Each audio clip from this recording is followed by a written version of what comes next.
All the fairy has to do is fly away from you. Yeah, that wastes it for an hour. And then you can steal it later. So just for the record, Andrew, your defense was down by 1, so I've updated that for you. With a medium shield, it's supposed to be +3, you had +2. I just noticed that, so you're now at 15 where you should be. Basically unfucking killable, so I don't know what I'm going to do with you yet. I'll figure it out. Yay! Yay! So just You're the cake! Quick recap. You got your first official assignment, which you'll have to be paid for, unlike the first week, where you were meant to travel to Gullifrez and basically investigate the ruins of Hollow Chapel. It was a human settlement that failed when the Kindred accidentally drove them all insane. Killed most of them, apparently, but the bodies for most of the villagers and merchants and travelers were never discovered. On the way, you met a very strange and nosy man named Jacob, who you stole some pages out of his journal and contemplated murder against. I believe, didn't we lock him inside of his room? Yes, you froze the door, and then you wedged a chair quite mightily underneath the door handle, so he's probably still there. Or he climbed out the window, one way or the other. But anyways, you made it to Gullifrez. On the way to the capital city, you were ambushed by the Wilder Kinders. You managed to kill one of them and drive the other 2 away. We went and met with the Ascended. We had a nice little heartfelt conversation with Latus and his family. Very touching, I swear. I love him so much. And then after the establishment of the Meat Bros occurred, finished your journey to Hollow Chapel. You were ambushed again by the rest of the Wilder tribe. Killed all but one of them, the same one that was injured from the first battle. The menace. Our nemesis. Your nemesis, exactly. That's what he is in my notes now, is your nemesis. Do we have a name for him? His name is Nemesis now. Fred. Yes. Fred. I vote for Fred. That's my name. You can name him whatever you want. We know what he looks like. Fred.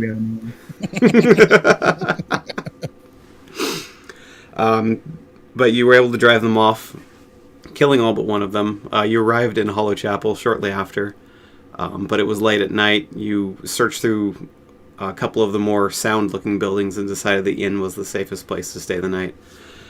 And so that's where we pick up. If you guys want to do anything that night before going to sleep, you're free to, I don't know, steal Pixie 6 from someone or whatever you want to do. Otherwise, they'll let you rest up and heal, and then you guys can start your investigation proper in the morning. I have one question. Shoot. And it may be related to it. Or I wasn't sure if you were mistaken or if we were missing a story note. Because I thought when we first went on this quest, it was to a human village. But the Kindred said it was a dwarf village. If I misspoke, that's incorrect. It's humans. It is humans. Okay. I think what he said is the survivors were gnomes. Because that is part of it. That is true. Okay. All the survivors that they recovered were gnomes. Maybe I misspoke and I said dwarf instead, but yeah, they recovered a few gnome survivors, but they said no one else was found there. No bodies, no living souls at all, except for these few gnomes that have been driven more or less crazy on accident. Gotcha. So yeah, any more clarifications? So if you hear any kind of like high-pitched noises, my wife's in full retard for some reason, and she's going through the house screeching. I don't know why she's doing it. That's pre-warning. Oh. Yeah, I don't have any idea why she's actually doing that. Okay. Okay. That's a thing. She'll like walk through and screech in my office for some reason. Okay. I have no idea why. I'm just saying. You know, it happens. We've all experienced it, I believe. Okay, she just screamed, I'm not in full retard. So yeah, she is. So I missed one thing last time. Let's go back real quick. I'm sure you guys don't remember, it was a week ago, but do you remember who searched the storefront versus the inn? I'm just gonna have two of you roll perception seeing. No, that'd be. Sorry, I need to get my book out real quick. Well, I know I went up as soon as we got there. I started searching through the wagons and stuff. Yeah, I don't think anybody searched the storefront. I think we searched the wagons and then set up. You did spread out. I think I might have done the storefront. I was just doing what everybody else didn't do.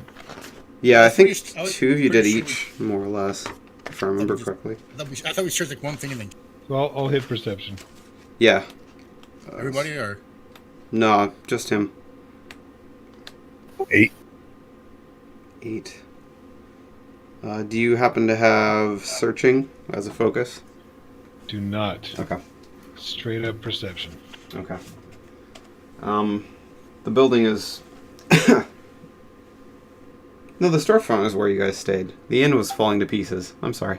That's right. I Gotta correct have that. in my notes that we made camp in the tavern, actually. Yeah. Tavern is part of the inn. Okay, thank you. The storefront was falling to pieces. Oh wait, notes, they're hard to keep together.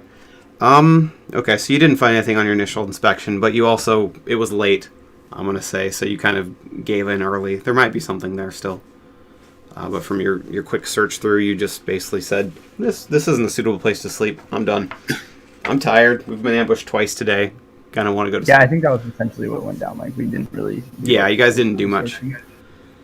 So whoever searched the caravan, go ahead and just do another perception searching roll for me. I'll let up to 2 of you do it. I'll do it. That is because- really, really bad. Yeah, 7. There we That is go. not really, really bad. There you go. Okay, Nick. Like I said last time, 4 of the wagons have been stripped down to nothing, including some of the actual wagon parts have apparently been stolen as well. The 5th one, it's actually shorter than the others, indicating it was probably belonged to a shorter race. Maybe gnomes, maybe dwarves, maybe goblins or kobolds. There are several races that are shorter and therefore use smaller vehicles. You estimate that there's probably somewhere between 30 to 50 silver pieces worth of goods on the caravan. The problem is they're all trade goods and therefore very heavy. In order to get any amount of these out, you're probably going to need to either find a horse or hitch this to a couple of your player characters and have them drag the whole caravan out, or the whole wagon out. so. I can do that. Wait, I would not... Let's not touch the wagon, because the only survivors who went crazy were gnomes. And that's a shorter wagon. Maybe we should kind of steer clear of that. Quick little thing. Last time I inspected one of the wagons and I found 5 rusty weapons. Just heads up. I don't know if you have that in your notes or not. Yeah, no, that was from the same wagon. Same. It had, I think it was 3 rusty daggers and 2 rusted short swords. And the rest of it's all What trade Richard- goods, so you can't really just like pack it in a bag. You can't put 10 pounds of the different materials that are in here in a bag and transport them very easily. Would research give I us any think we more should information? maybe leave the wagon. You want to research like what's in the wagon? Sure, you could do that. Yeah, just the build of it, that sort of thing. Just any kind of information I can draw from the research on it. Oh, absolutely. 12.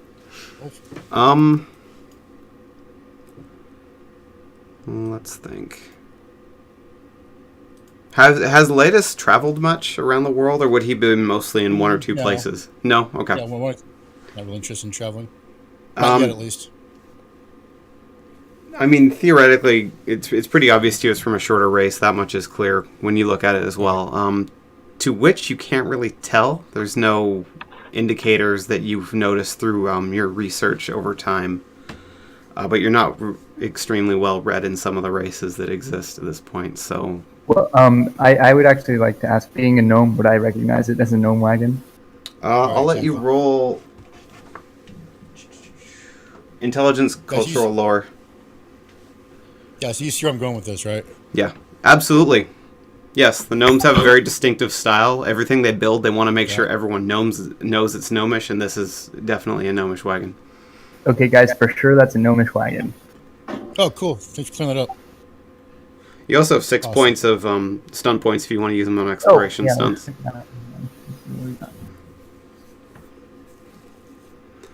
And latest, you technically have 1, but all that lets you do is I'm search good. faster, I think. So, I'm not good.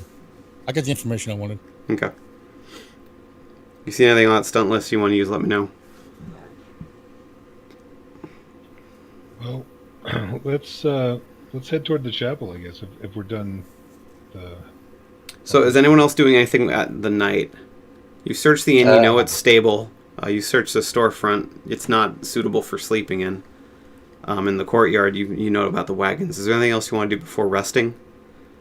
I want. Go ahead. Go ahead. No, go ahead. I spoke. I want to check out my coal torch again and see if there are any runes on it that I can decipher. Runes? Interesting. Give me perception seeing.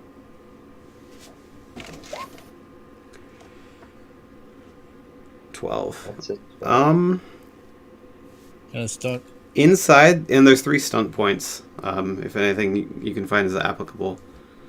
In the actual ball of blue fire, or ice, or whatever the hell it is, you do notice there are tiny runes kind of floating around in it. You don't recognize them, though. You're not really sure what they mean. You also don't recognize the language that they're in. They're not Elven. They're not mundane. Can I motion Nick over? Sure. Do I Yo, go over? Nick. You see these runes?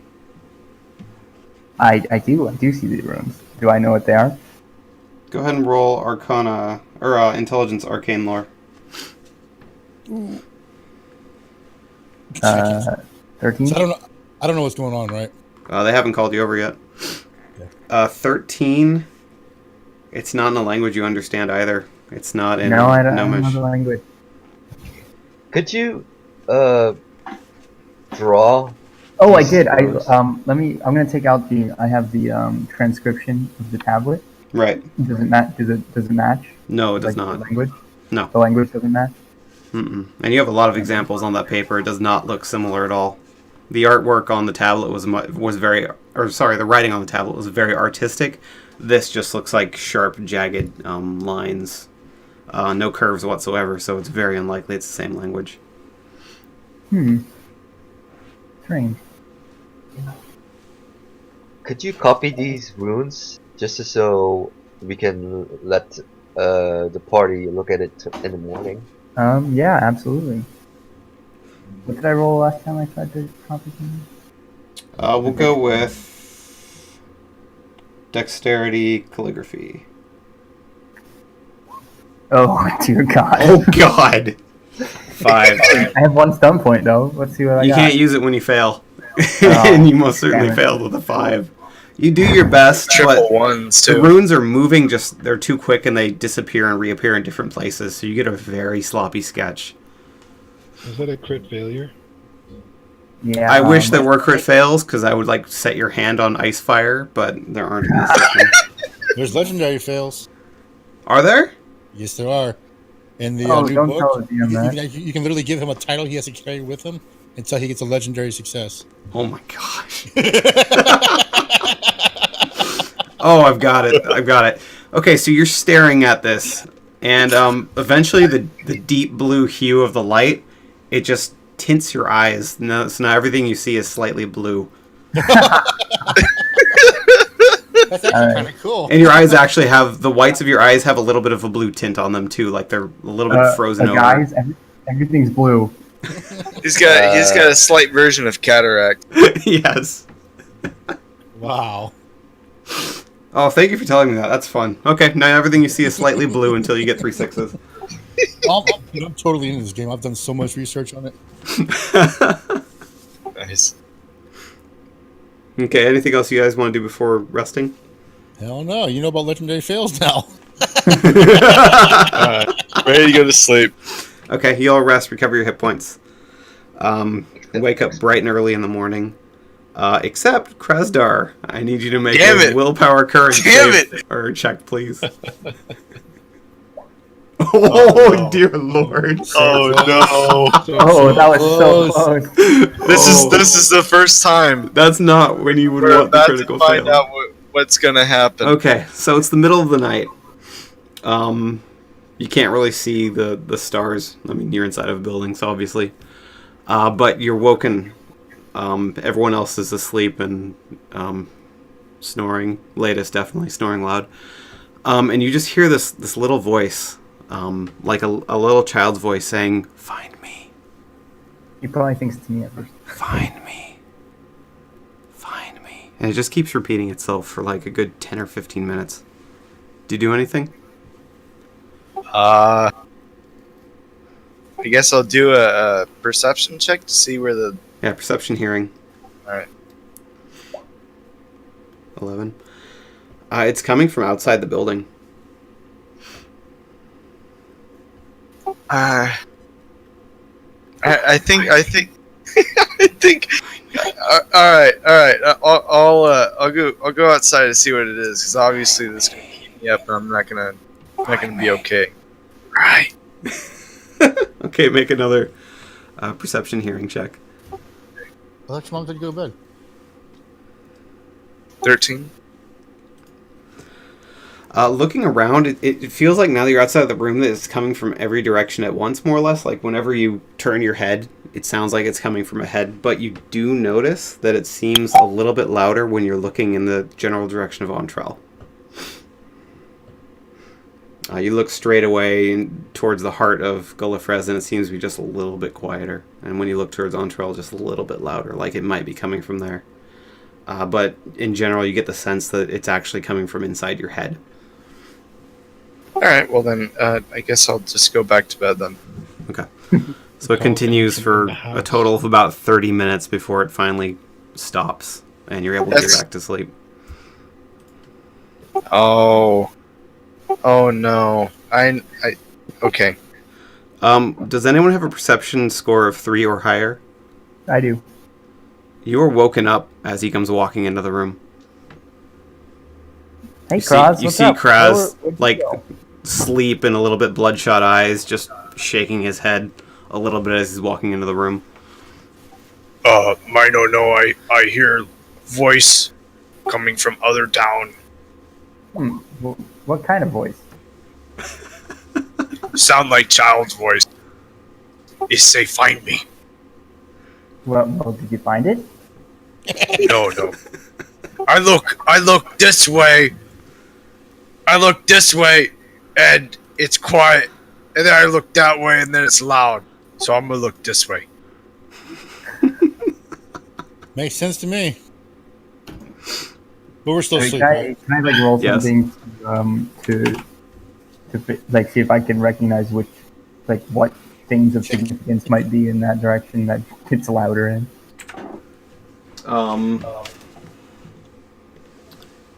Let's go with Intelligence Arcane Lore.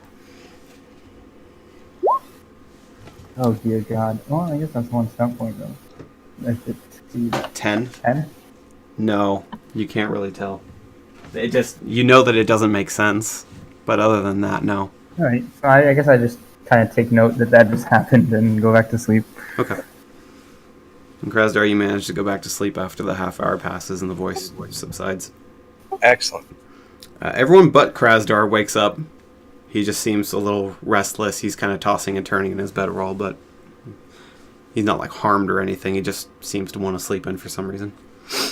Yeah, So what guys, do you I guys think do? he was. I think he was sleepwalking last night. We should just let him get some extra rest. Nah, I walk over to him and I jump up on him and start jumping up and down. Wake up! Wake up! Wake up! Wake up! How much do you weigh? What? Not much. Like 80, 60 pounds, something like that. I'm like 3 foot tall, dude. Go ahead and roll Strength Might. Okay, 1 second. Come on, 3 ones. Break a leg. 6. You don't even feel it, Krasdar. He can't wake you up. He's too light. And you feel like you're jumping on a stone. I mean, he is just built solid. There's no give even when you're jumping on him while he's asleep. Oh, I can wake him up. He won't like it, but I can wake him up. All right. Well, I'm gonna go outside and take a look around during the day because when we arrived, it was like starting to get dark and maybe didn't see. I'm anything. going as well. Okay, go ahead and move yourselves to the courtyard if you're outside. And as I said last time, there's more buildings than just the 5 I have listed, but the rest have all fallen down. It's been 70-ish years without anyone repairing them or protecting them against the elements. So all the buildings that basically weren't stone to some extent have all fallen in and moldered and collapsed. Can I do a journal magic check? Yeah, absolutely. Lore? Yeah, intelligence, arcane lore. 16. Well, it's very obvious that you're in an unnatural area because of that quarter mile of no natural growth or animals whatsoever coming near this place. You get the feeling that it's got to be centered around this area. It's obvious. Hollow Chapel's right in the middle of a half-mile diameter of just no growth, no animals, not even insects. Like, there is nothing alive here. It's just bare dirt in these buildings. Just by looking at like the radius of the thing, can I like roughly judge where the like epicenter of it might It's be? the town.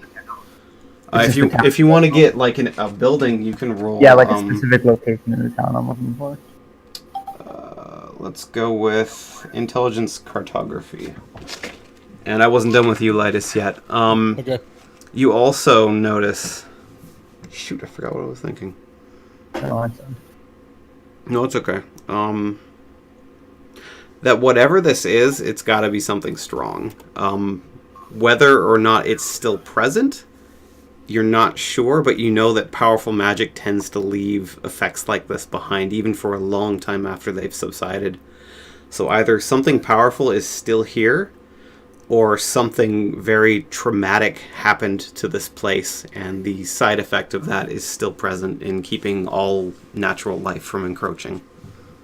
So I'm like, hey guys, there's definitely been some very strong magical presence here. We need to be careful. It could still be here or it could be gone, but either way, you need to be extremely careful at this point. And Nick, with your 10, you can't really pinpoint an exact epicenter from your advantage point on the ground. If you could somehow get up a ways, you might be able to chart it a little bit better, but on the ground, you can't tell. Okay, so in that case, like, what's the tallest building around that's still standing? The tallest one still standing is the chapel. The chapel and the mill actually are both 2.5 stories. All right, well then I'll climb. I guess the chapel. Like, well, which one's more central? I guess. The chapel would be more or less right in the center. The city's well, which is for a small outpost, usually the center is right in front of the chapel. Right. Okay, so then I'll go like search the chapel and not really rush to the top. Take my time looking through everything and then go to the top. Okay. Are the Meat Brothers with us? Or are they doing their own thing? We still sleep. I'm sleeping. Lord, please let me remind them. Please. Hey guys, does anybody want to come with me to search the chapel? So maybe get a better vantage point. Yeah, I'm coming with you. Okay. You're awake at this point, Krasdar. Oh, where everyone at? One of Me them standing brother. right next Where to you. are they? Scared. Me no like being here by you. Because you, me, brother, we need others here. Guess we start to walk out to the courtyard. So you guys see Grok and Nick are heading over to the chapel. What are the four of you doing? So I throw my hands up like, guys, just stop. Just stop before you go any further. Listen to me. Take your time. Think about this. Don't just mess with stuff and bang stuff. Bad. Lots of magic here. Easy, guys. Easy. Me need train. Me need chop down trees. Oh, God. There are no trees for a quarter mile. I mean, No! chopped. I'm curious about the well too, but I'm going to the chapel first. Yeah, the well's technically in the courtyard area, so if you want to check it out, you could stay there. But where are the four of you going? Are you staying and waiting in case something happens so you're available? Because the courtyard's more or less central to these 5 areas. I am going to the storefront and try to see if anything left. What's above the chapel? What's You that? wanna go to- I'll go with you to the storefront. I see a square above it. Above the chapel. Is that nothing yet? Or That's the mill. The mill. Oh, the name's in the wrong place. okay, I can. Yeah, I got a guy with me. I'll go. Let's go to the mill. I mean, let's just split up and check this stuff out. Yeah. No. Okay. Might as well split the party up. What the hell? I think he's We're talking already to you, split up, Grok. so- Yeah, we might as well explore it since we're split up already. We'll check the mill out. Or you can stand here. It's cool. You can go alone. I mean, what could happen? I'm like 3 foot tall. A lot of things can happen. All right, let's start at the bottom. Everyone in the storefront, go ahead and make a perception searching check. Ooh. So bad. There you go. That's better. Nice. Okay, Krasdar, you find your feet. Fafnir, Oh, I have hooves. you I find never more than your feet. Actually, walking around behind the counter, basically, where the transactions would have happened, you notice that one of the floorboards creaks more than the other ones do. Even given the place is 70 years old, it's still much creakier. You get the feeling there's something hidden under it. I check out the floorboards. Okay, give me a strength might check, please.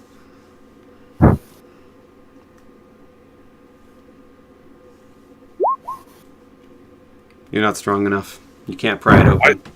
Hey, Krasar. I got this. Yeah. You just wedge whatever weapon you have under it, just using your brute strength, and just rip that board right off. And you find Thanks, a man. small bag was hidden in a little dugout hole underneath that floorboard. You want gold or I take gold?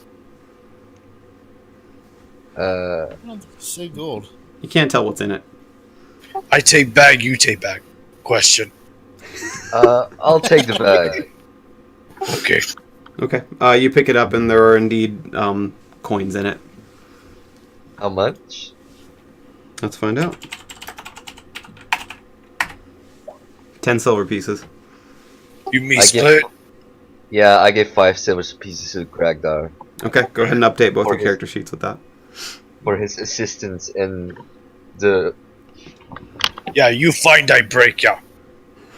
good team. Good team. Fist bump. You almost went Swedish there for a second. Yeah. Good team, y'all. Okay. But searching through the rest of the storefront, you don't find anything useful. And in fact, Krasdar, you touch one of the walls and realize that that whole wall shakes a little bit. And so you guys both realize, it's not a good idea to stay here any longer and leave. Alright, well then, if that's the case, does the wall lead to the outside of the building? Yes, it would. Okay, I'm just gonna I'm gonna shoulder my way through it. Oh god. Are you waiting for Fafnir to get out safely first? Yeah, he could. You leave, I knock down wall. Okay, Fafnir, Just be good you're fun. out. I'm out. Krasdar, you are not out. You go running into the wall, and the whole building is now shaking like jello. And you hear lots of cracking coming from directly above your head. I'm gonna do it again. Okay, take Oh a my second God. shot. 15, that is just enough. You go crashing through, and everyone in a different place just hears this loud crack, and then the sound of a building collapsing in on itself, just crashing. Boards splintering, falling to pieces. Yeah, it's not a good, pretty sound. But you do make it through without getting crushed by rubble. So I I assume turn to this Grok and say, I think Krasdar found a tree. I find wood, I break. I assume you're done searching that building then, or how does this work? Guess we're just gonna tear the buildings down one by one. I guess so. All right, let's go to the chapel next, which is He waits to try to tear this down until we're. the chapel's mostly stone, so good luck with that. So the 2.5 of you that I are can in do there, it. go ahead and roll Yeah. perception searching. Alright. I don't know where Lidus is. He's just kind of like hanging out in the alleyway between the two buildings. Yeah, I'm not jumping inside the Ooh, building yet. I'm a little more cautious than most. 15 for Nick. Okay. Grok, looking through the chapel, you don't see anything that seems of value. There are several holy books to, I can't remember the name of the deity. I have it somewhere else. I'll let you know next week when I figure it out. But it's a deity of basically prosperity and merchandise. You remember from the briefing that this is the church that sent the initial convoy here to establish the settlement. So it makes sense that those holy books would be in the chapel. Nick, being a little bit more curious and having your own personal set of notes, you're kind of interested in what's in these books. So as you're going, you're just like half-mindedly opening them up, thumbing through. About the 10th or 11th book you open, it's different than the others, which you weren't really expecting. Apparently someone has taken an empty journal and inserted it into the shell of this holy book. So it's actually someone's personal journal that you found. You thumb through it, and the last page catches your eye. It's written in haste, like someone is writing very quickly. The handwriting got a lot sloppier on it, and it mentions a group of known traders who just came to town a couple days ago, and they're acting very suspicious. He's heard that they were traveling to Hollow Chapel as traders who were just trying to resupply, but they never left. Most people who come here to resupply leave after a day or two, and it's been 4 or 5 days. And they've been living out of their caravan the whole time. They've also been... one second. They've also been more active at night than they were in the daytime, and they seem to be visiting the tavern and the mill quite often. Which is very weird, since they are very rarely seen spending any time inside those locations, even though he's noticed them several times going in and out. But he can never find where they are inside those buildings. Did it say anything about their race or anything? Gnomes, yeah. All of them. They're all gnomes. Yeah, he said it was somewhere between 6 and 10. He never really got a good count because they were never all in the same place at the same time. Do I recall how many survivors there were of the gnome survivors? Just 1 second, let me look that up. I believe it's 4, but I want to give you the right number.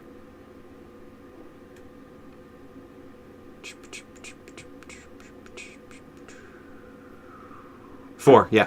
4 gnomes is all that the Kindred brought back. They said those were the only survivors they found. Okay. I'll bring all this information to Grok, I guess, because he's the one in there with me. And then proceed back to the top of the tower. You're going up to the top of the chapel?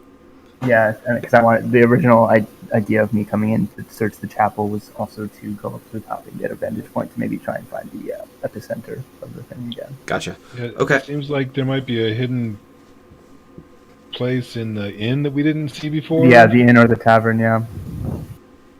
He said that it's the mill or the tavern is where they went. Oh, the mill or the tavern. Yeah, not the inn. And the inn is the tavern, right? No, there are different places. Oh, I see. Okay, I see. We stayed in the... Cool. In the inn. We haven't got there yet. I'll go to the top with... Who am I with here?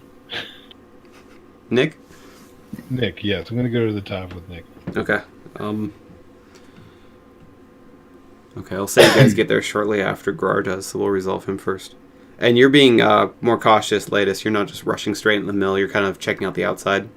Right, exactly. Yeah, go ahead and make a perception searching check to just comb around the outside and make sure it's safe. And I also want to check for magic. Yeah, go ahead and roll intelligence, arcane lore. Damn. For perception, you don't find anything looks like an obvious trap. You're not really skilled in mundane traps, but you don't see bear traps or needles or spike pits or any evidence of something that would cause you general harm from approaching the building.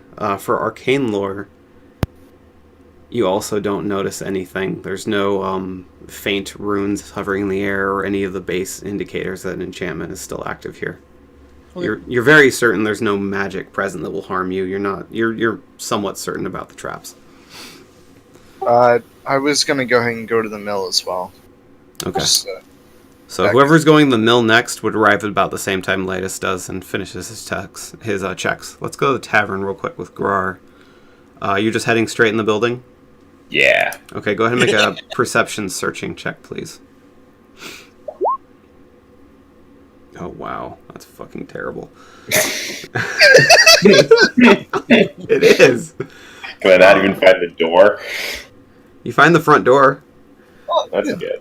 Going in the tavern, there are a couple alcohol bottles that are still full. After 70 years, they're going to be very strong, too, if you have the constitution of that kind of thing. I want to drink one.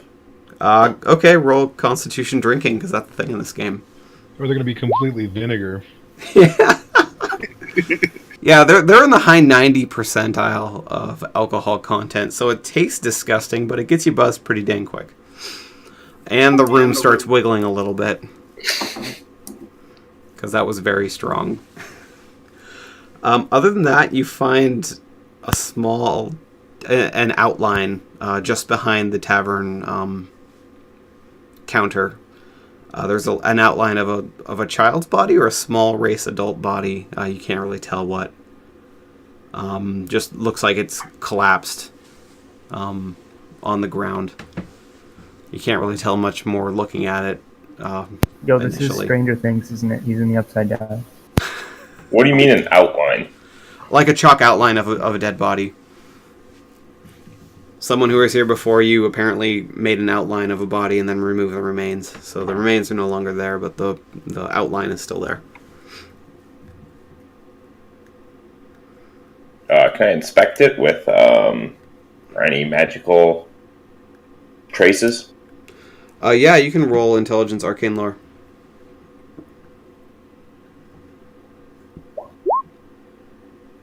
Oof. The dice are not friendly to you today. 8. No, you don't see any signs of magic on the outline or the general vicinity that you're in. Okay, at this point I'm going to say everyone's initial actions happened. Where are you all moving to? So me and Grok are at the top, I think, right, of the tavern. We're on the roof of the chapel. Oh, that's right. I forgot about that. So Fafnir, are you staying in the courtyard intentionally?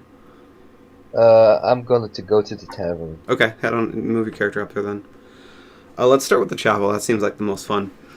So the whole building's made of stone. That's why it's in really good shape right now. And there's a spiral staircase that you find that goes up to the top. Thankfully, unlike the last spiral staircase made of stone that you went up through, there are no traps here, and you're able to get to the top without incident. You can go ahead and make that perception cartography check again, or sorry, intelligence cartography check again. Try and map out where the center of the circle would be. Not the best. 11 plus 2 is 13. I'll try it too. Terrible. Nope. Almost a crit. Plus -1 to ability. Jesus. 3. I guess it maybe counts. Oh yeah. as a crit. Also, I want to. I ripped out that last journal entry and put it in the Hollow Chapel Adventure Journal that the Whisperstalkers reviewed. Okay. Want to make note of You that. could bring the whole journal with you if you want. I mean, it's not very big. It's just a small book. Okay, yeah. So it's a medium book on you. Okay. Yeah, grab that. Doing your best to map it out.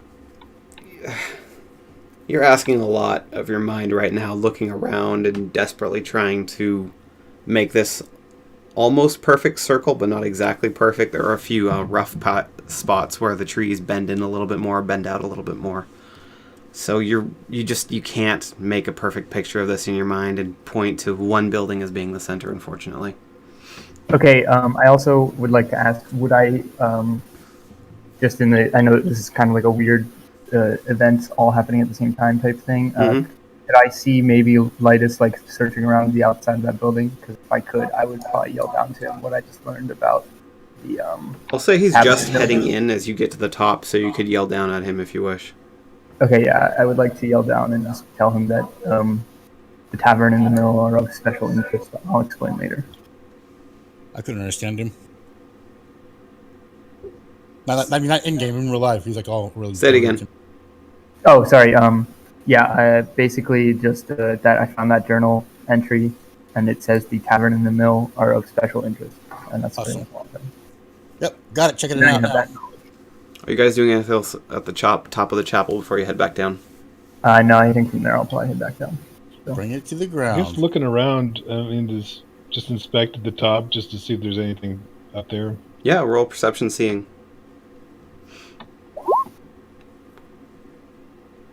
11. You get a pretty good view of all the other buildings' roofs except for the mill, which is the same height as where you're at. There doesn't seem to be anything hidden on top of the buildings, none of the roofs. I mean, all the roofs are in states of decay and disrepair, obviously.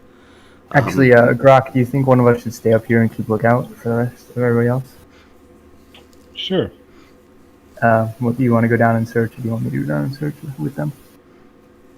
If you want to stay up here, I can go down and search. But All right. either way. Yeah, I guess I have focus and seeing as well. So. That makes Okay, sense. yeah, because I can't see anything. So Yeah, you don't notice. So I'm going to stay at the top of the chapel and just keep watch. Okay.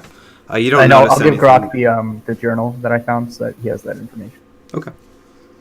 Yeah. But you don't notice anything of particular value or interest, Grok, on the roofs.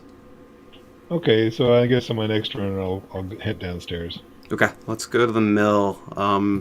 Krasdar and Latest, go ahead and roll perception search. Ooh. Oh. Give me a sec. Give me a sec. 5 stunts. Okay. Okay, there. When I'm done playing with my new friends that don't like to be bothered. Bye. Sorry. That's all right. Wife aggro. I tried to roll deception, but she passed.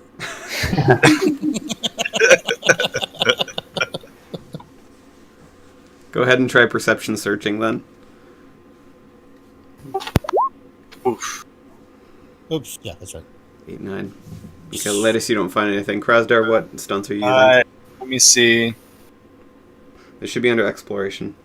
Yeah, I'm looking right now.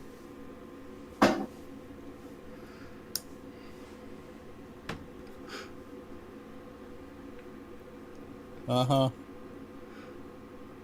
Go away. I'm going to go ahead and go the object of your attention. You receive a +1 bonus for the test to examine or perceive additional aspects. Okay. The object of your test. And then...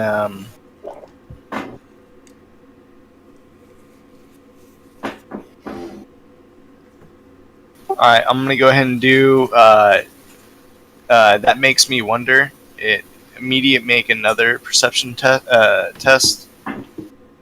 Okay, go for it. Alright. Can you do that? That's like 6, right? Oh, my bad. I rolled a 5, huh? Yeah, you only have 5 points. Oops. Sorry. Alright. No, it says that makes me wonder is 3 stun points. Yeah, I know. I already did object of your attention, though. Oh, right. Yeah, you only have 5. Yeah. So what do you want to use? I'll go ahead and do a speedy search then. Along with something else? Yeah, along with the object of your attention. So that's 5 altogether. Okay. So the object of your attention lets you do a further check with a +1 bonus on something particular that you find? Is that more or less the gist of it? Yeah. Okay. So you find 2 interesting things. You go up to the top floor first, and you find a locked door. None of the other doors in this whole building are locked, including several doors up in the top floor. From what you've seen, it's most likely a guest room is what this room has in it. You just take a mental note of that. And you go down to the basement, and you find basically a wine cellar is what's down there.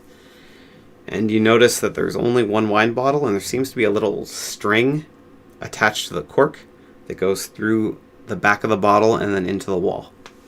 Which one of those do you want to investigate a little closer? I'll probably do the locked door first. Okay. So go ahead and roll perception with the +1. Oh, that's another, and then another +1 to go with that. Okay. And 1 stun point. Yeah.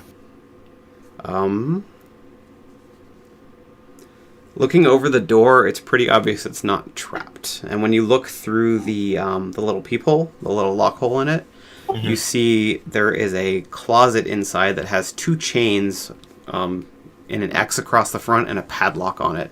Very, very suspicious looking. Okay, is Lytus with me at that point? Yes. Alright. Yeah, you completed your search. You didn't find anything of interest, Lytus. So you went over to join Krasdar, and you see him looking through this little lock hole on a door. Gotcha. Alright. I'll go ahead and I'll go ahead and use strength to bash the door down. Go for it. I would like to back up, please. Roll strength, might. Okay. Holy fuck. The whole Let it be building. known- down. let it be known Oh, that- hold on. Yeah, you Hold got, on, I you got- got stun I got- points again. I got more role-playing stunts. Let's see.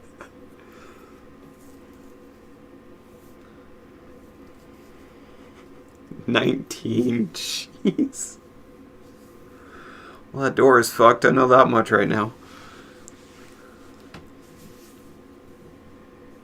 Alright, Tower of Will. For the rest of the current role-playing exchange, you gain a +1 bonus to any opposed test where the opponent tries to put you at the emotional disadvantage. You would be Such doing. as by You want to intimidating, be looking at impressing- exploration, not interaction or role playing. Oh, my... Role playing Oh, is when is you're it- talking with others. Oh, okay, my bad. Yeah, you want to look at the exploration list. I'll do a +1 or advantageous positioning. Gives me a +2 bonus to anywhere I want to go, Right. and then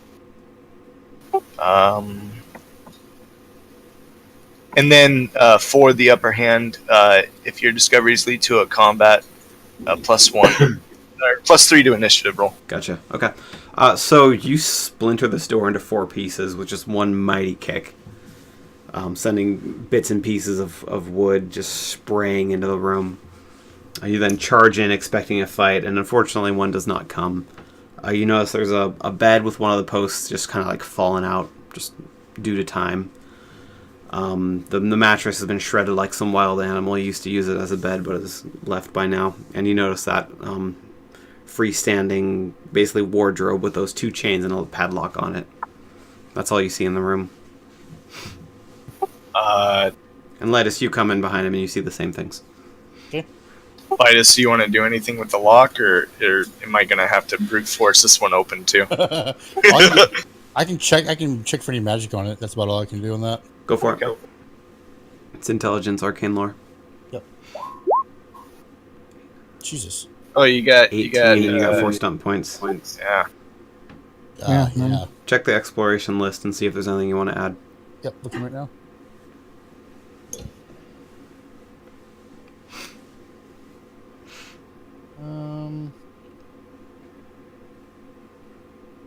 Give me a second.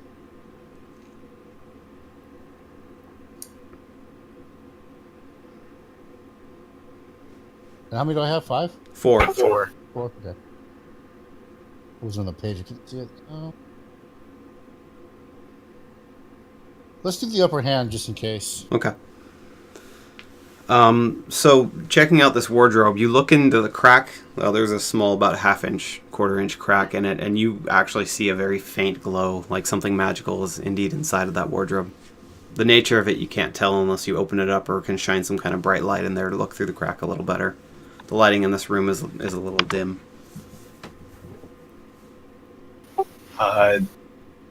Yeah. So I just basically comment that there's a light in there. I'm not sure, 100% sure what it is. If we shine a light or break the door, I mean, but let me just back up. Lightus, you want other people here with us, just in case. Yeah, for sure. Okay, I stand by. You go get them. Might be about 20, 45 minutes, so yeah. We found some. You might want to come check this out. You're on top of the tower, though, aren't you? Yeah, Yeah, I mean, I'm I think it's like open to the outside. Yeah, you see Nick just standing on the top of the tower keeping an eye out. I just yelled from down here then. Okay. He yelled at me. I should be able to yell back at him. Yeah, We need y'all's help. It's pretty serious stuff going on. Some magic and stuff. and just as you see that, Grower comes through the front door of the chapel. You can see him as well. Jesus. Right. So I guess I'll go down there with them. Nick, you're going down from the chapel as well? Yep. Okay. Hey, where are you going, Grower? You're not supposed to be there yet. You're still I in the came tavern. here from the tavern. Meat Brother and I have ways of communicating through mind because we should. That's like, I was going to say they shared some meats and other as one. I'm just going to point that out. That's all. So are you abandoning the tavern before even checking it? No, we got a dead kid in here. I'm interested, and I want that's to what grab I was that thinking. beer. Okay, so the Fafnir arrives as well. You can roll both of you perception searching again. Yo, Fafnir, we got a dead kid in here. Well, that's interesting. Don't eat him. 17. Holy shit! Nice roll. What'd you get, Grower? I already rolled. You get to roll again. Oh, He took a bit of time getting to you. Ooh, Yeah. 10. Fafner, you are able to determine that there's actually a series of notes written in chalk right next to it that apparently Grar just never saw. They're written just to the side of the body. The notes say... Let me find that part real quick. That the body was originally a female gnome. Sorry. They didn't find any identification, so the name is unknown. She had a small bronze key and a bronze necklace on her body, and then just normal commoner or trader clothing. I yoinked the key and the necklace. They're not there. They just left a note saying they found those things. Whoops. They say for more information, report to blah blah blah in Tyrell on Trell, where these items are being kept. Okay. I say, hey Grar, look at this. And Grar, you just find more alcohol. You're just fascinated with this nasty, very potent stuff. Can I ask Fafner who has those bags we got from the lore? Who have those 2 bags? Who got I've them? got one. I do.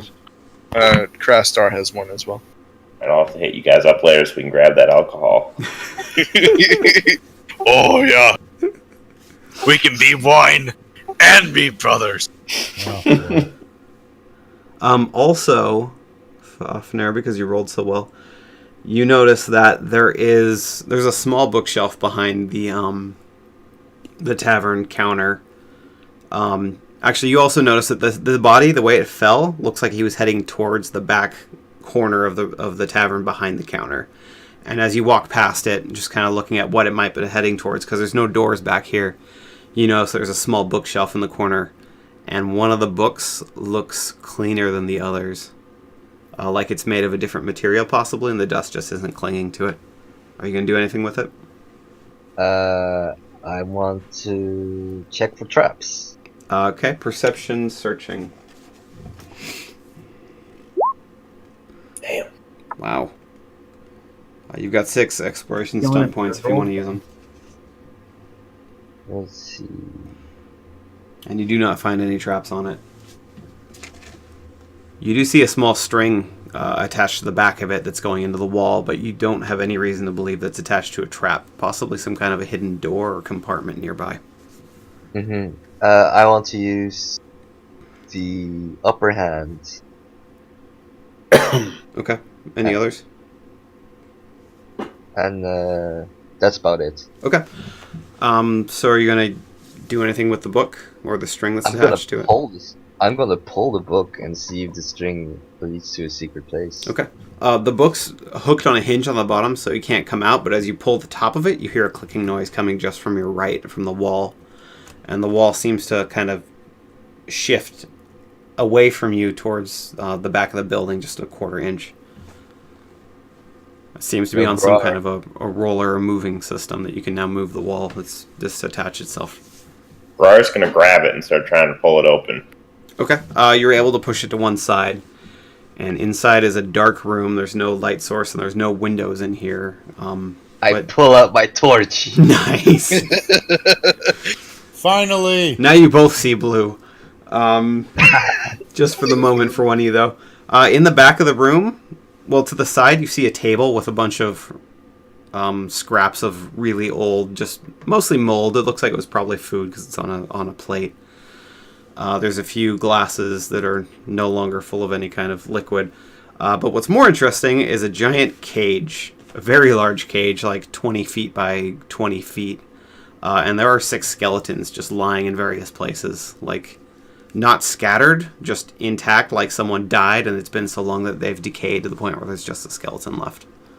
But you see what looks like 6 distinct skeletons just laying all throughout this cage in different places.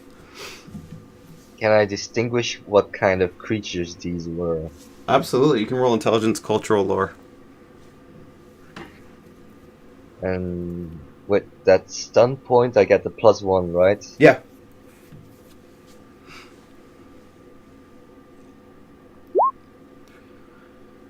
So 10 total with the +1. They're different races. You don't know enough about anatomy to know what races they are, but some of them are shorter, some of them are medium-sized, and one of them is tall. So it's safe to say that they're not all of a particular race or even age. Can I roll to investigate as well? And Absolutely. will my military lore apply since I've killed and seen? Yes, absolutely. Nice. 12. Six You've also got stunt 6 points. stunt points. Um, Well, I think that's Yeah. more than 12. Oh, pfft. Yeah, there's a whole bunch. Yeah, that's a lot more than 12. That'd be 18. One of those 6s just disappeared, apparently. That's a really good one. I want to use with a flourish, so everyone nearby is impressed. I'll let you roleplay how that happens, but looking over the bodies, I mean, you can't get in the cage with some of them the far back. But looking at the few that are close to you, there's no sign of damage to the skeleton whatsoever. It seems highly unlikely that they were attacked. More likely they just starved to death, or thirst, or whatever would happen first, and they were just left here to rot. Yeah, so I just smell the bones as close as I can and let everyone in the room know that they starved to death. And do I figure out their races with that roll? I really only decipher that they All starved? 6 were different races. Let's go with a gnome, human, elf. The taller one was a troll, a dwarf, and one other goblin.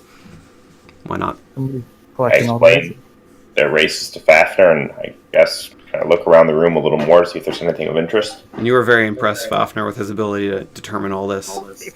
By smell, goddamn, you have a nose. Titan. Jesus. And I'm drunk, too. And you rock too. My God.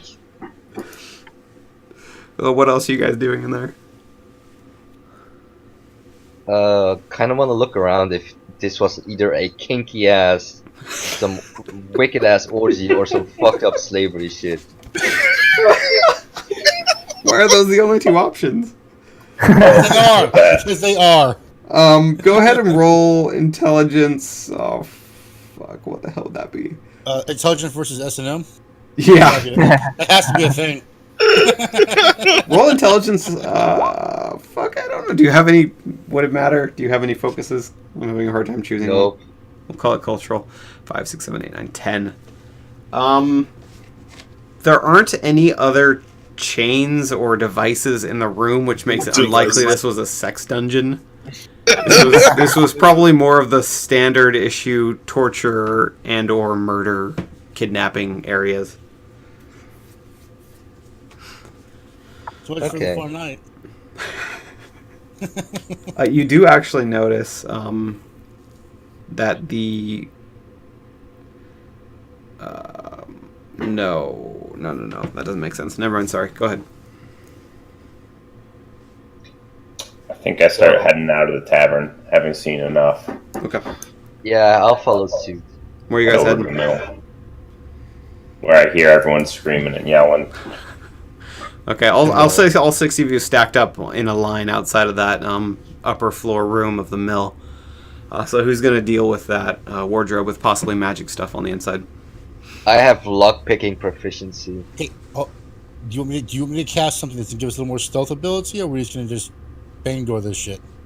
Yeah, I don't think we're I going to can be pick stealthing locks. from anything that's inside there. Did you buy lockpicks, by the way? Yeah. Okay, yeah, you could pick it. I was just gonna fucking bash that thing open. I know. Everyone knows that. We got it. Object break. Got it. Okay, who's doing something? What's going on? I want to pick a lock. Okay, go ahead and roll dexterity. I believe it's lockpicking. So you don't want Yeah. to keep in shadows, right? While he's doing that, I'd like to have my crossbow like leveled at the door. Sure. I don't need the shadow thing, no. I'll go ahead and have my 2-handed axe out. Okay. I can re-roll that if I want to. You'll need to. That's not a success. I thought you said you had lockpicking as a focus. No, I have a power TV. Oh, you have the talent. 14 is enough. You were able to unlock the lock very satisfyingly. Feel you just in the back of your mind, like, yeah, Grar, you can smell skeletons, I can pick locks, and you are able to open it. So it's unlocked. You haven't taken the chains off yet. Okay, I slowly take off the chains. Okay. And Are you trying not to make noise? yeah, Go ahead and roll dexterity sleight of hand. The Gardaman, sorry.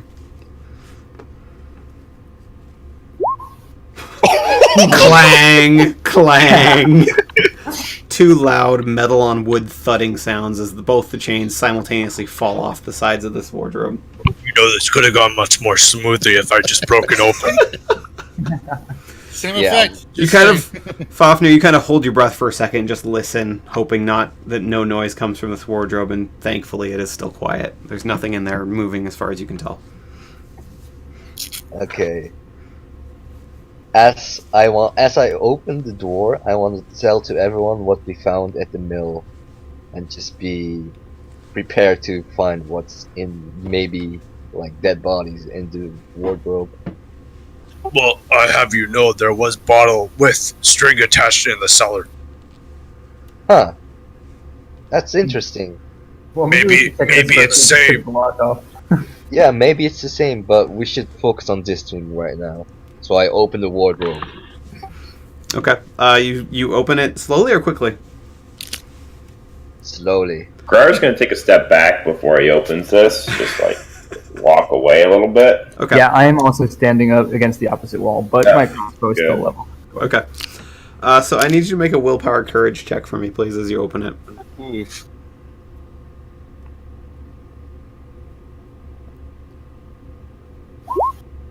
How much? That's enough to not lose your cool. So as you open it slowly, you feel something fall and touch your foot, and you look down, and it's a skeletal hand, which then just falls to pieces as it touches your foot. It's not actually being animated. You're I able fire to a crossbow bolt at it. go ahead and roll an attack. Oh my god! You just shoot him in the foot. That's what I'm thinking. If you roll badly.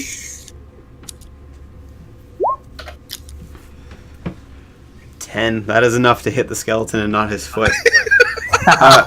So as it lands on your foot, you see this crossbow bolt just streak in your vision, and it just pins the main central bone of this dead hand right next to your foot. That bolt was a half inch away from your foot, though. What the fuck, Dick?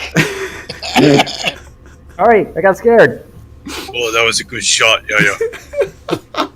As you continue opening it, you see a pile of bones, obviously, at the bottom, and there are 8 still strangely very nice-looking sets of black and blue robes that are hung up in the top half of this wardrobe.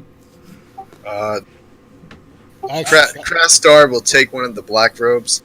They're all black and blue. How many of them? There are 8. I'll go ahead and I'll take one of the black ones. How big are they? Are they gnome sized or They are human gnome-sized, yes. Oh, baby, I'm putting one on. I'm still taking one. Since Oh. the I'll shove it through I'll put my horns through the arms of it. It'll be like a scowl almost. Okay. I'm gonna put it on. You look like you're underneath hanging armor. laundry on your Happy horn. birthday to me. I'm sorry, what are you doing? so now the door's open, I can investigate further, right? Yes, you could look in there now.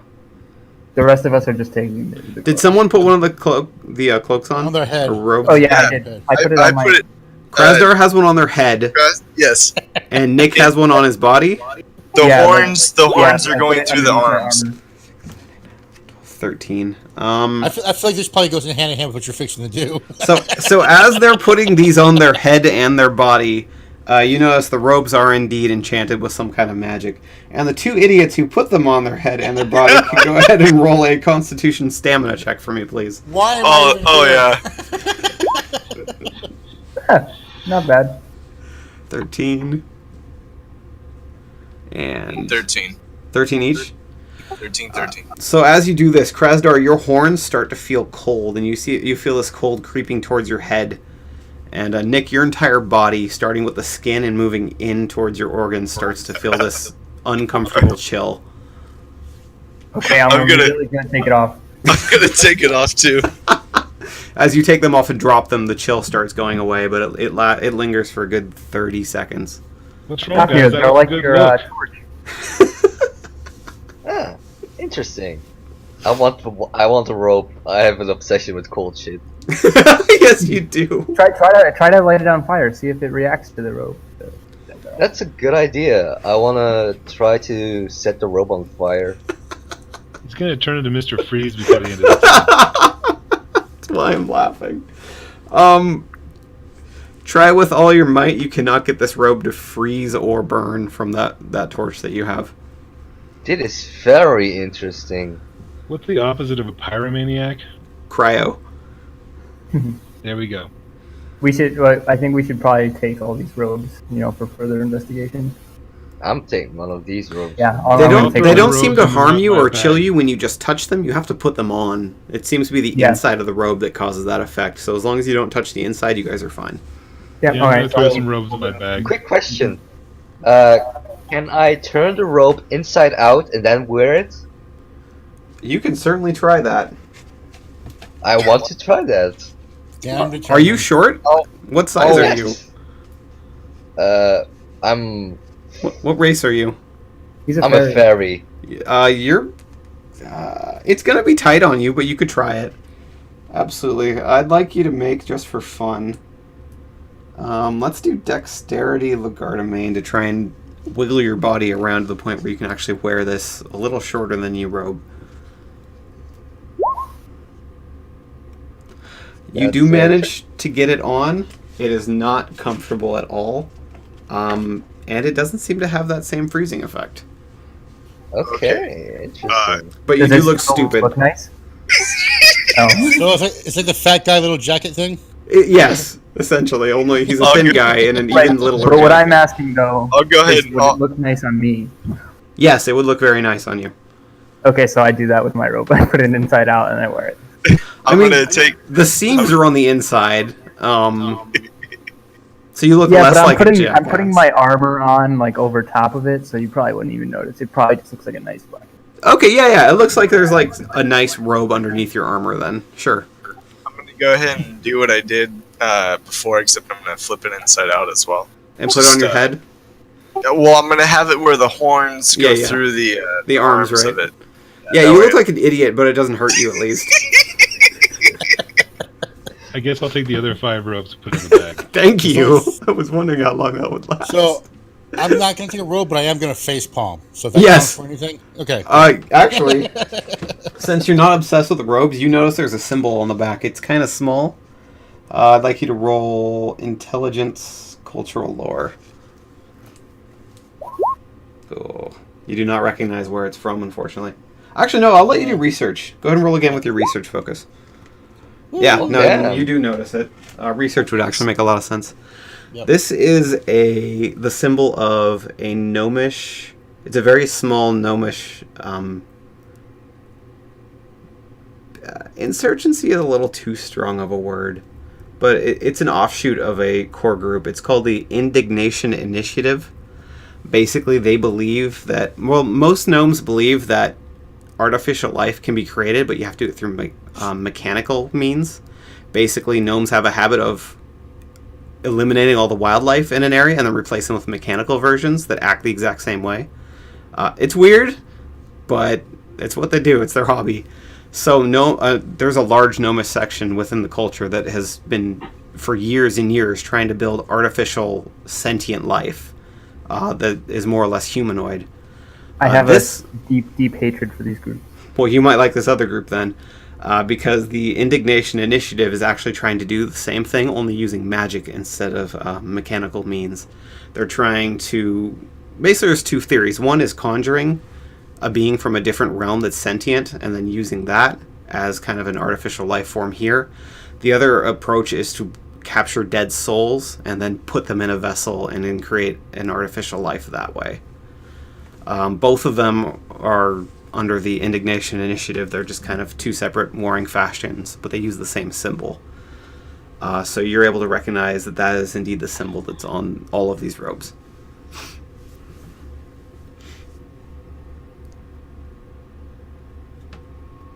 Okay, well, since we're done with this room, go ahead and What's the inform. blue glow that Lightis saw? Yeah, what is the glow? Is it the robes? That was the robes, yes.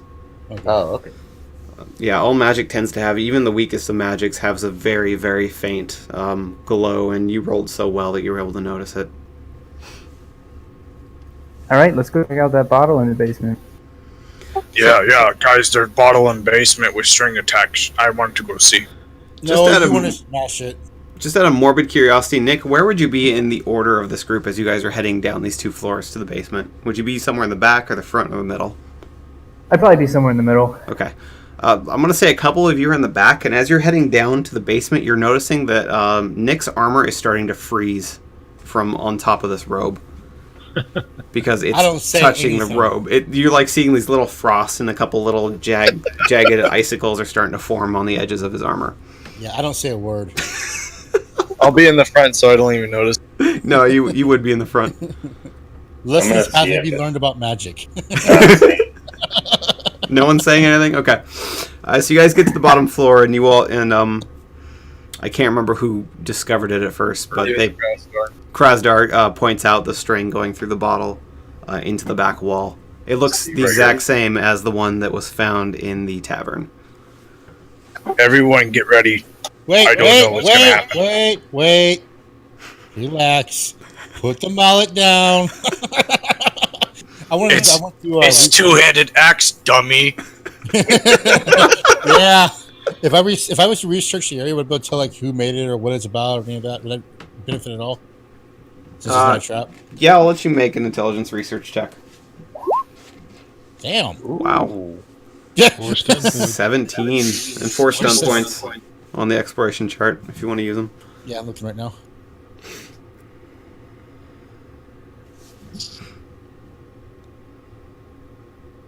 Yeah. So I'm gonna do with a flourish. That's right. Adore me. So looking this over, it seems pretty simple. And again, just like I said at the tavern with the book in the bookcase, it seems very unlikely that this is a trap. This is much more likely to be just a what's the proper word for it? Like a hidden door or a hidden passage, some kind of an opening and access method. So I can't recognize the craft of it or anything, like what race or anything like that. That's more what I'm looking for. It seems like something either a gnome or a goblin would set up. They're both the crafty, tinkery kind of races, so it would make sense one or the other would probably have initially set this up. I'll relay this information to Smash Star over there. I'm gonna back up. Smash Star. For role playing purposes, I put down Lightis in my relationship. I believe he is the most intelligent one in the whole group. Write that on your character sheet somewhere. That's wonderful. Yeah, I did. Great. It's in relationships. Nice. So Smash Oh, Star, what you're are you so doing? smart. Door smash! Oh, Smash Star. Okay, make your might check. Strength might. Alright, Yes. I'm going to swing my two-handed axe at the bottle, trying to shatter it. You just pulled it. So, like, what do you want? What do you want me to do with that? Are you attacking it or doing something? Yeah, I'll attack it. Okay. Roll an attack against the bottle. Accuracy. Do you want me to roll accuracy as well? No, you're rolling your fighting check. You're trying to kill the bottle. That's damage. Oh, fight, my bad. Yeah, you gotta fight the bottle first. 13, that's not very different. Yeah, you destroy the bottle. It shatters. Good job. You did 12 damage to a bottle. It's definitely dead. Loot the bottle. Loot the bottle. You get a There's string. nothing in bottle. There's a piece of string. That's the loot you get. It's still attached to the wall. Pull the string, please. Cut it off the wall. Okay. He smashes the string. I'm gonna use strength and pull the string out of the wall. All right, Whoa. roll strength might. I knew you were gonna do that. Hold on. I got what would this be? A combat stunt, or should it be a role playing? It's gonna be role playing or exploration, your choice. Okay. If you want to really impress everyone, you could go to that role playing stunt. You pull off that string with so much strength. It pulls all the other strings in the map. Alright, I'm gonna go ahead and do a stunned silence.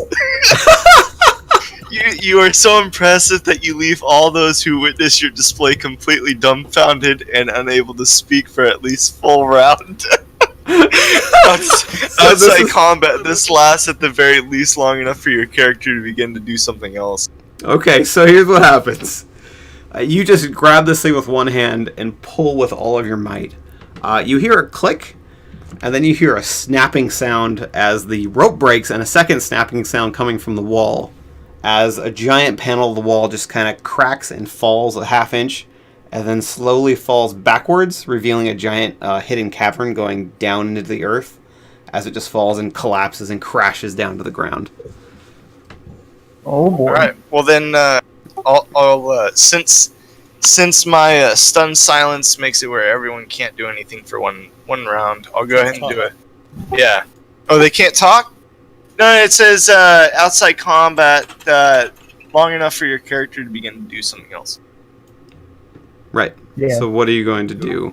I'll go ahead and I'll do a perception check then, just to Yeah, go check. for it. Is it dark? Any other traps laid on? Sure. 10. Plus 3 action points.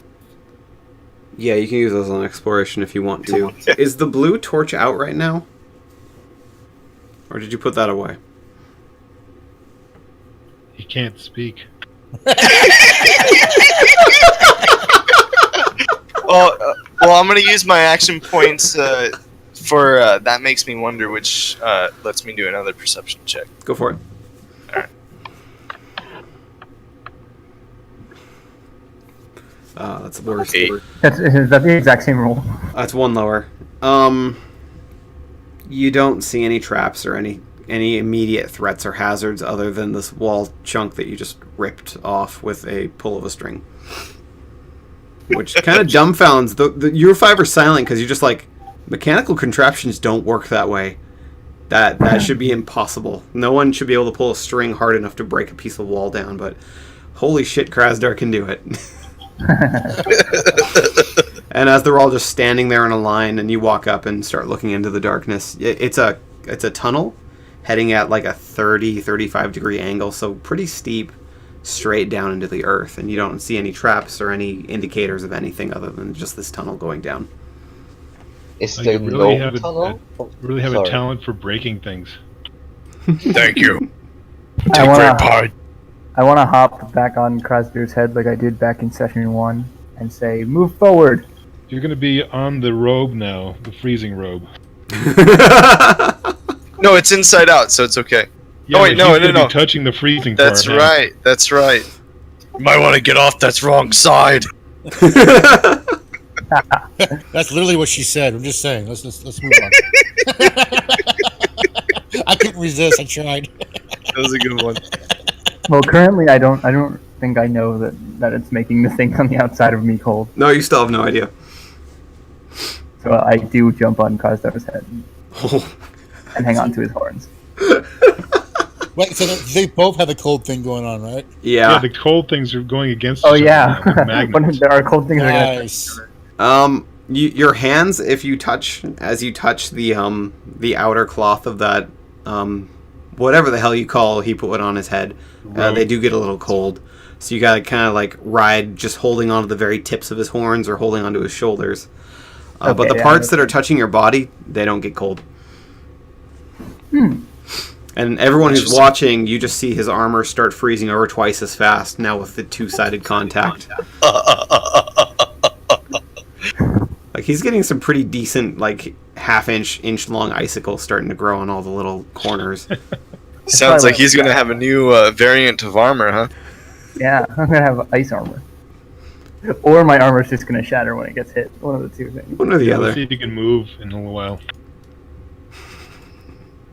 So go ahead and put you guys in the order that you're going to be proceeding down this tunnel. I'm going to be on top of Krasdir. Everyone's on top of grass. It is 2 yards wide, so you can travel up to 2 wide if you wish. Okay, I don't know how to put myself on top of Krasdar. Just without be off to the going. side. That works perfectly. I'm gonna put myself here. Okay, that's the order you're going in. So I want the 3 people in the front to make a perception seeing check as you're walking through this Okay. tunnel. I also have dark sight, so Yeah, I'll keep that in mind. If you guys need to investigate, you should let me know. That's really bad on my part. Yeah, that's not good for 2 of you.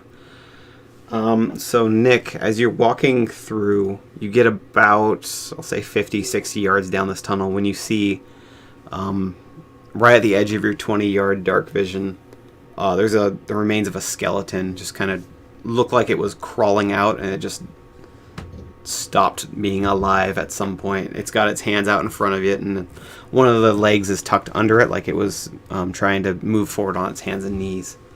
But all that's left is a little bit of clothing that is not completely rotted from time, and then the skeleton.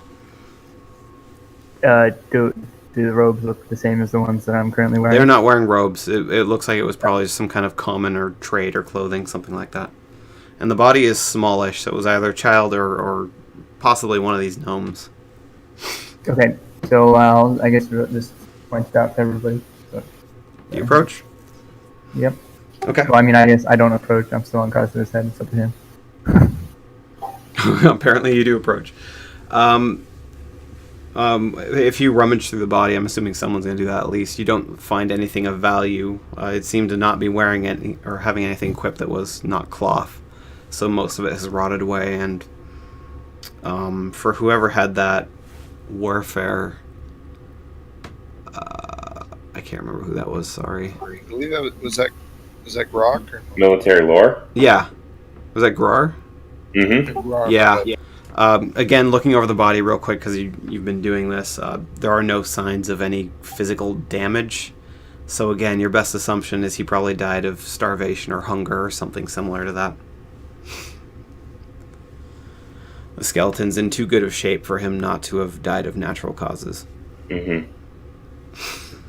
And as you continue through, every 30 or 40 yards, because this tunnel is curving a little bit and your dark vision only has so much range, you find 2 more likewise posed short, probably gnome-sized skeletal remains that again don't show any sign of physical damage. How many did you say we There's a found? total of 3 of them. None of the 3 have anything worthwhile taking other than the skeletons themselves if one of you is starting a bone collection. Okay, so guys, so far there's been 3 gnome skeletons in here, and we know that there was 4 gnome survivors, and the journal that I found talked about around 6 to 10 gnomes, so we're just about in the middle of that count. So we've almost accounted for all the gnomes that were in the strange caravan. Lytus, I assume you're checking all 3 of them as you go. You know I am. And actually, I'm gonna go ahead and assume that there was eight gnomes because we found 8 robes. So Did anyone tell him about the body that was in the other building, the tavern? Yeah. No, we didn't yet. Oh. I thought we did. okay, well, okay, then I guess I'm gonna get told now. So that's No, I think- No, what's his name? Inkworks did. We told him about the cage, but did we tell him about the body with the necklace? Oh, you know what? I don't think he did. Okay, well then I'll basically say right now I'm counting on my fingers 7 gnomes, and we have 8 robes, so we're missing 1 gnome. No, we have one in the tavern. Oh, well then we have all 8 gnomes from the strange caravan. Assuming we have all 8 gnomes. Yeah, well, yeah, we're assuming we have the 8 gnomes. 4 of them were the survivors, and it seems that 4 of them have died here. So, Lytus, as you're checking them, 2 of the 3 do have the faintest trace of some kind of, for lack of a better word, dark magic clinging to their bones. It's very faint and it doesn't pose any threat to you, but whatever happened here, they were likely involved in it.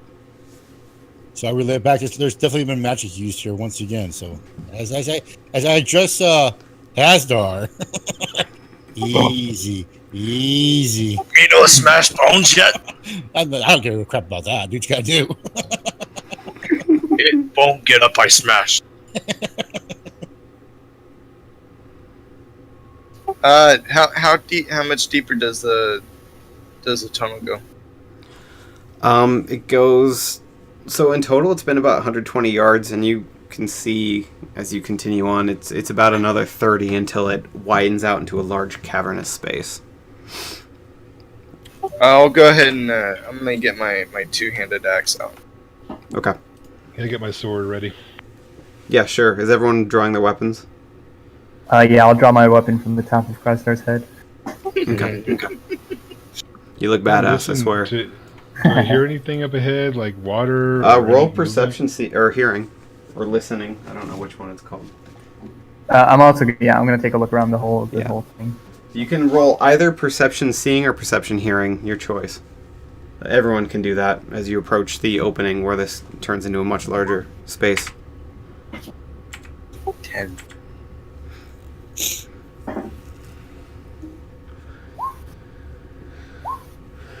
So let my me. rolls are on point today.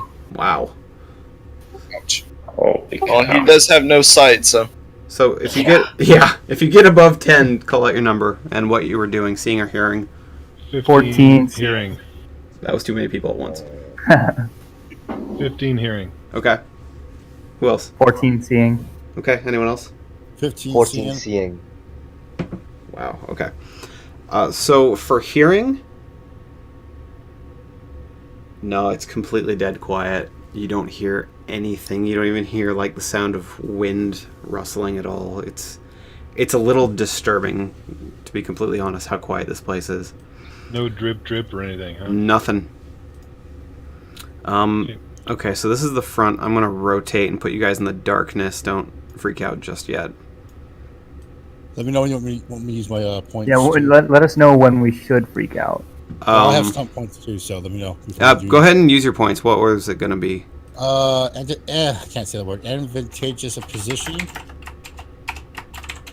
That's Okay. one, and the other one would be the upper hand. Okay. I'm good with that. So as you enter the room, is there a way to... Ah, it's not what I wanted. I wanted the exact opposite. Hold me, I'm scared. So as you enter, I'm going to say this cavern is about the size of the map. So those gray areas are going to be the lines. Like there's a little bit of roughage on the side, but this is good enough. So as you approach, and I will draw the cavern mouth real quick, just to make it clear that this is kind of where you guys came in. So it's going to be, let's just draw it for shits and giggles. This is what you see. You see a very large pile of bones. There are many, many bodies worth of bones in here. You also see a stone altar here with a single skeleton laid out, like it was resting there. You also notice from a distance, whoever rolled really well on seeing, that there is a bastard sword on one side, like next to one of his hands and arms, and a battle axe on the other side, next to the other hand. That bastard sword looks pretty good. Otherwise, Okay, though, the cave is wide open. There's nothing in here.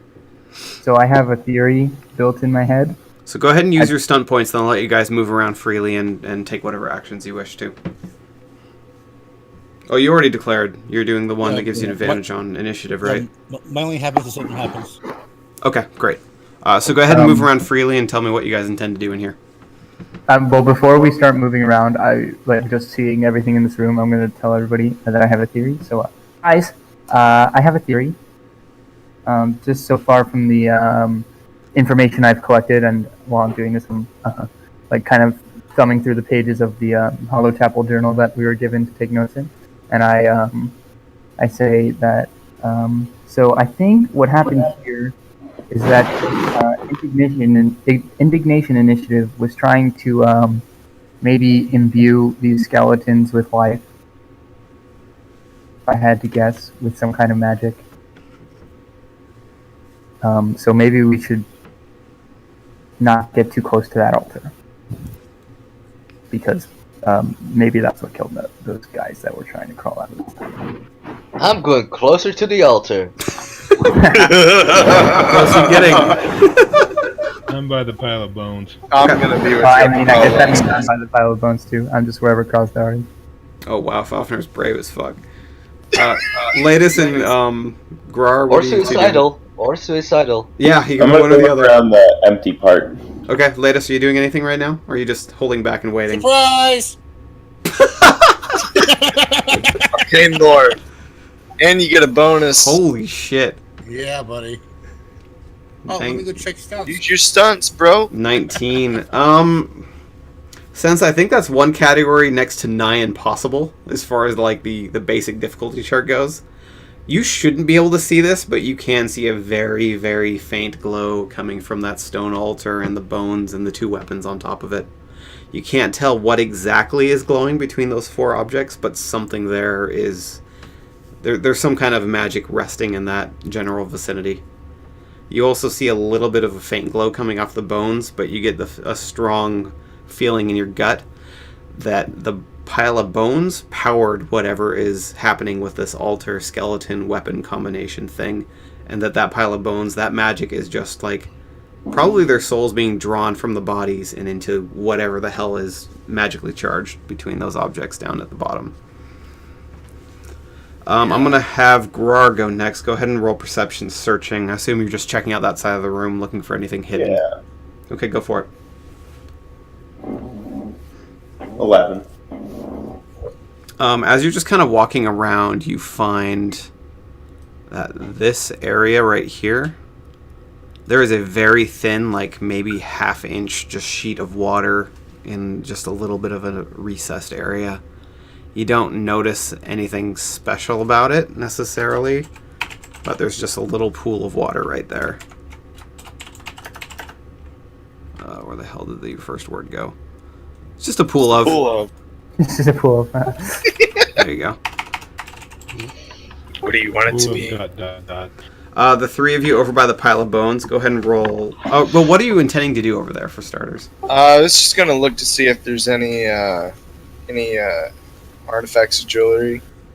Okay. What I'm about the just other two? along to the right on top of Crossdar's head. Sorry, I didn't hear If that. there's anything else in there, it's just bones or what? Okay. And the third person, are you doing the same general thing? I mean, I guess I'll just like Terrible. look around and whatever. Okay. But yeah, I'm just like here for the ride. Let me go ahead and use my exploration stunt then. Jesus. Oh baby, Wow. I really look at those bones, man. I look at them so hard. Sorry, who mentioned exploration stunt? Crastar. Yeah, you can use it. I think I also have a stunt too. You do. I'll You go got ahead 4 and- points. I'll go ahead and do the object of your attention, so +1 to further test to examine perception Okay.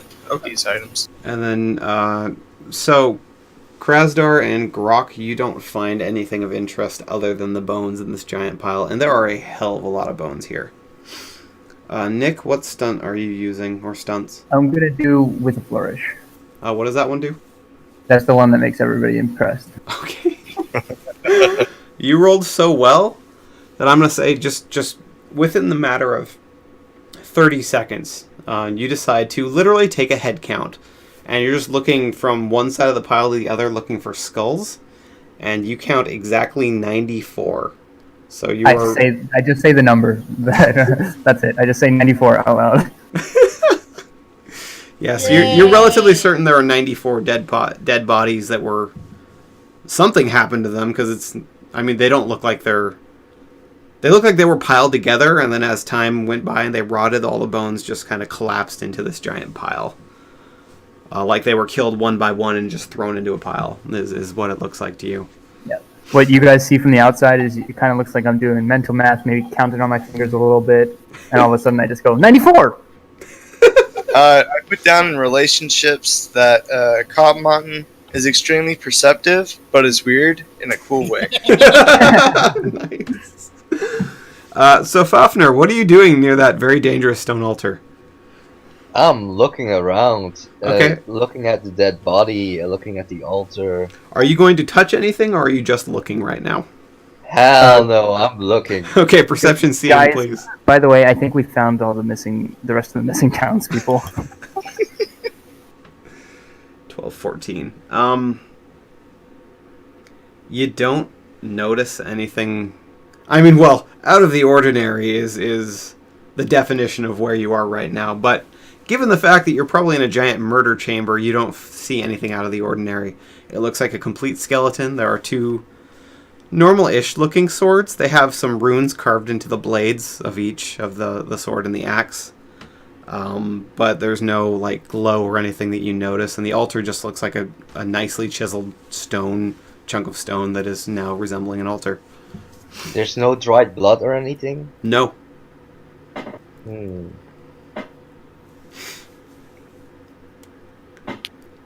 Hey guys, on a scale to 1 of 10, how bad an idea is it to touch the weapons?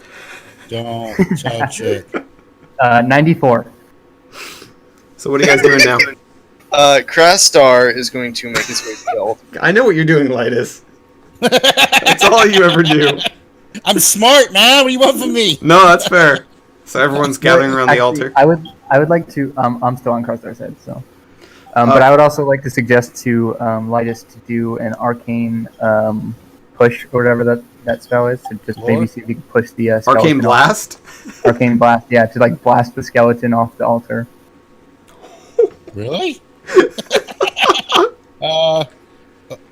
Okay. I guess I could do that if you really want me to. I mean, you know. So that it's not on the altar anymore. Maybe it won't be connected to the magic, and that skeleton won't animate and try and kill us all.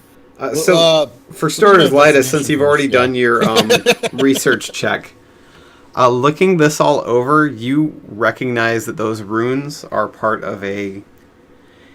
It's not magic because it predates it. It's more of a... It's kind of like a runic magic that predated the modern concept of magic, where if you were basically extremely skilled at carving specific runes, you could imbue items with... enchantments, basically. Right. It's a long lost system, and examples like this are extremely rare to find. But as a result, you don't recognize what the runes do exactly. It's not. It's a dead language. It's been dead for a long time. This language that's written in. You want me to blast the skeleton? Speaking of the skeleton, as you look it over without touching it, you notice that there is something shiny inside the skull, up in where the brain cavity would be. And for the altar, it's a normal altar. There are several symbols of the Indignation Initiative carved all around the altar. You do notice that, but otherwise it seems just a plain giant chunk of stone. I do have a question for the owner of the blue torch. Is that out currently still? Yes. Who has that, by the way? Is it Grar? Fafnir. Grar. Fafnir? Okay, I'm back. Okay, Fafnir. Actually, no. Could I have... Good work. Could I have Grar make a perception seeing check real quick? Is it because I roll shitty that you want me to do it? No. It's from where you're standing. Wow, you do roll shitty.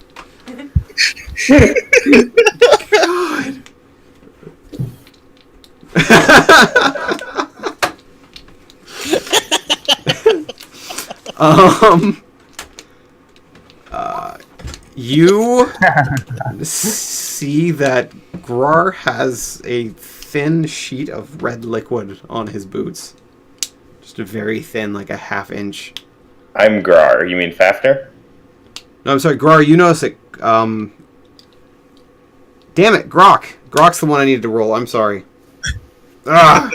Your names are so damn confusing. That's good enough. Yeah, you notice that Grar has a very thin layer of some kind of red liquid sticking to the bottom of his boots. Hey, Grar. Did you walk in blood? What? Look at your shoes. And you look down and there is some red liquid sticking to the bottom of your boots. Power. We haven't killed anything today, right? Toss me a robe, someone. Who's got those robes? Okay, I'll pull a robe out of the thing and give it to him. Oh, that's right. You got all those. Wipe the blood off with the robe and toss it. As you're wiping the blood, are you going to touch the cold part, or are you going to use the cold part to wipe the blood off? Don't we just have some clean robes? Didn't we get like 8? Yeah, they're all enchanted. Magic. Oh. Well, the inside's enchanted. Yeah, so Yeah. I'm asking, is he touching the inside or is he using the inside to wipe the blood off his feet?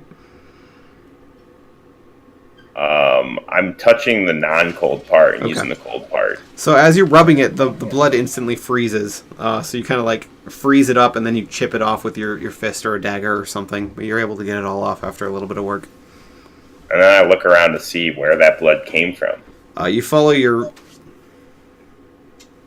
bloody footsteps all the way back to that pool of water that you walked through. It's not water, it's blood. Oh. Yo, this is blood. And someone brings the torch, I assume. You ask whoever has the torch to come over with you, and it reveals that even though the light is blue, you can see that there's a definite red tint to this pool of not water. I say that thirsty? it's definitely water because the blue tint of the torch plus the blue tint of my eyes makes me see a pool of blue liquid. Gar wants to taste the blood to make sure. Oh, You're gonna my taste God. it? Roll Constitution Oh my tasting. God. Or, sorry, Perception tasting. Perception tasting? You have to see if it tastes different from regular blood. Yeah, you're tasting it to see if it tastes like... Constitution, No, it's Perception tasting. 6, 7, 8, 11, 12, 15. Yes, that is definitely blood. And now go ahead and make Blood. Constitution I drinking. knew that was coming. He's gonna throw up his guts. 12. It's blood and it's tainted with something very foul and unnatural. Are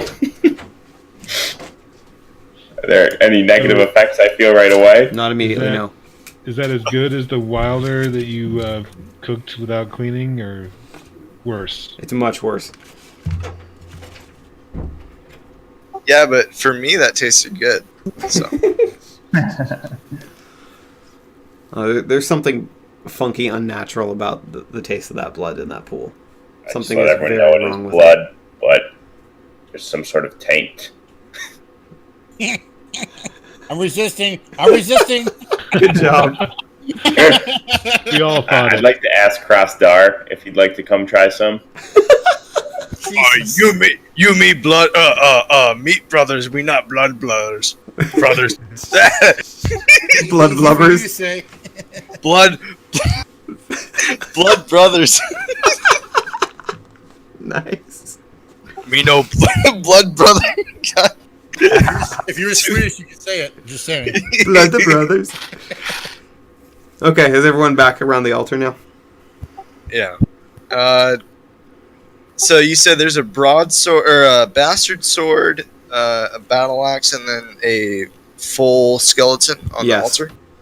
And I don't know if Lattis has told anyone, but he noticed that there's something I'm- shiny inside the I'm skull. going for it. Let's do this. Where Are am I you going? you grabbing? What are you trying to grab? Star smash. And then there was that. Okay, who's going first? Is Lattis grabbing at Krasdar. something, or is Krasdar smashing something? I'll let Lattis get it first. I noticed Lattis going for it, so I back off. Okay, what are you trying to do? I want to see the skull. I'm interested in the skull because shinies. Okay, are you trying to reach in and grab the gem, or are you just trying to pick up No. the skull? Grab the skull. Okay. What you want me to do? Okay, hold on one second. He's so astonished I wasn't cautious. He I didn't do knows. anything yet.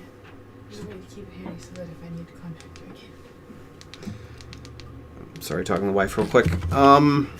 So as you grab the skull and you try to lift it up, the rest of the body goes up with it, like they're Like- attached, even though they're all not attached. And as you lift it up to a more or less a sitting position, the skull then moves in your hands, looking straight at you. You should have let Cross. Star smash. The one time I'm not cautious. See? You see? And everyone needs to roll initiative. Faster. Smash now. Right? I can't now. I gotta roll initiative. That's Dex, right? It's Dex initiative, if you have the focus. 11. 11 for Nick. Well, Crastar roll good. 13. Give me 1 second. 14. 12. Grar 8. Oh, Crastar no roll that good. shit. Oh. So I've got 6, 11, 12, 13, 14, 15. Did anyone Wait. beat 15? I get 12. No one beat 15? I don't Nope. think so. Okay, he's first. Who's next?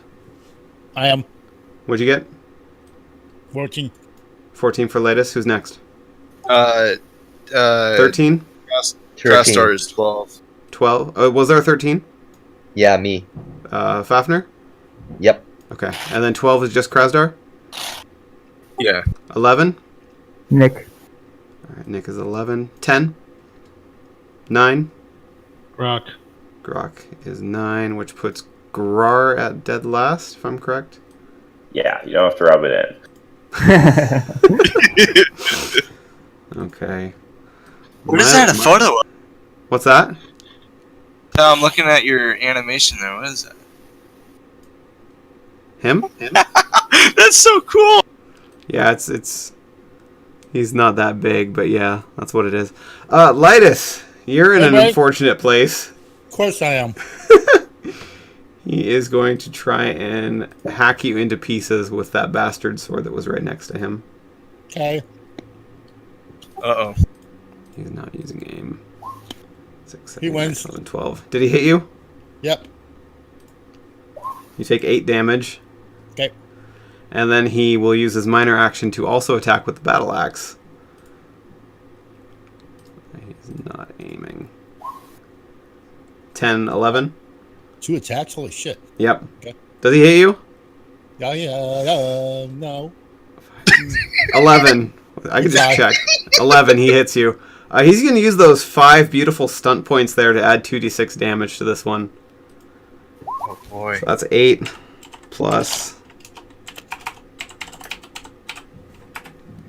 7. 15 damage on the second hit. Yep, I'm out. Holy shit. Holy fuck. So, yeah, that brings you down to 0, doesn't it? What's your constitution? 1. So you've got 1 round where you will survive being down, and at the beginning of your second turn, you will be dead. Yep. So someone needs to bring him up before then. And it's Lytus' turn, so there goes that first of 2 rounds. So we're at Fafnir. I try to pick up Lytus. He's pretty light, so you have no problem with that. No, I mean like the medicine thing. What's that? The medicine. Oh, you try thing. to you try to revive him. Yeah. Okay, I think that's intelligence medicine. Healing bandages. I have healing herbs that I could use on him in my turn. That's true. I'm just trying to figure out where the hell the medicine skill is. I can't remember what it's under. He has a major medicine if he wants to use it. As a major action. Oh, is that how it works? Yeah, if he has herbs or bandages, he can use a major action to heal. Okay. Do you have one of those? I two don't things? have any herbs or bandages. I do. Okay, so you're not going to be able Walk to away bring from him my up right turn. now. Yeah, otherwise I'm dead. Could you look that up real quick? What the roll he needs to make is? Sure can. Thank you. So what are you doing with your action then? Now that you can't do that. I'll move over here, and I'll do what I always do: stabby, stabby.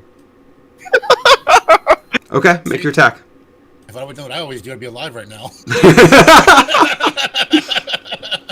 I use the aim action as well. Okay. It says it's a TN 11 intelligence check Okay. for healing. So what do I roll again? What are you attacking with? My dagger.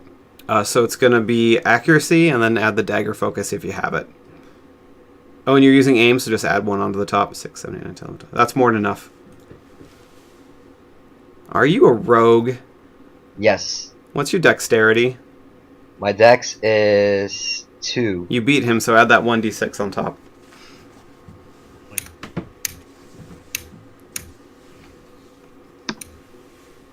That's 9 points of damage. 9 points of damage. Not bad. Okay. Crastar smash. Smash in the first one. Okay. One time. So as you One slash through several of its bones, they get knocked out of place for a moment, and then they return.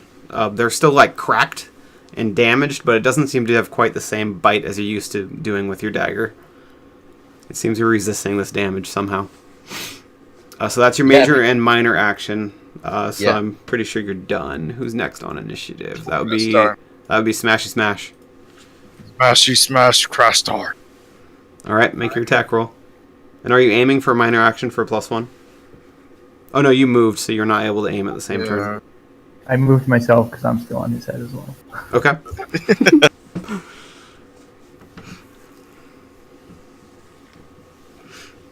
All right. 14's enough. Combat stunt. You've got 5 points. All right, I'll do lethal blow. Inflict 2d6 damage on your attack as well. So roll the normal damage, then roll 2d6 on top. Oh fuck! Shit.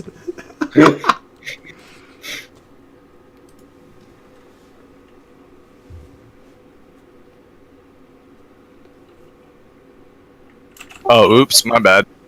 No, that's only Just do it. 1d6. Plus 8.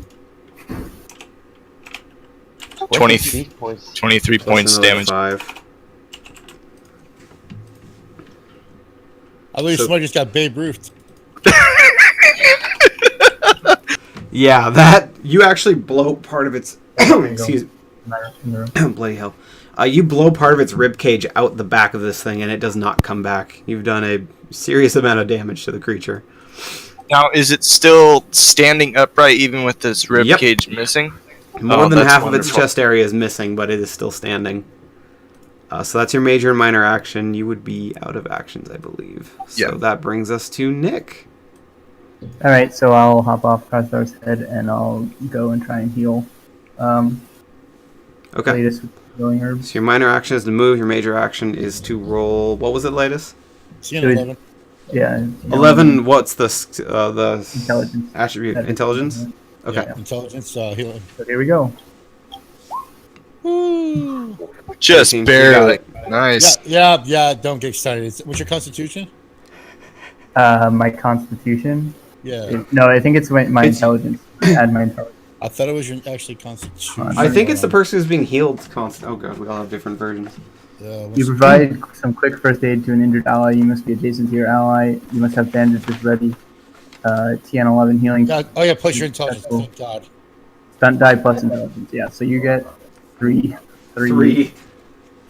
So go That's ahead. enough to get me- I can heal myself after that. So. Oh no, I can't. Nope. Oh, Why not? Hey, but you're not dead anymore. because I can't heal myself until I take additional damage. You can heal yourself with your healing arcana. Can I? Because it says Only the heal action is restricted that way.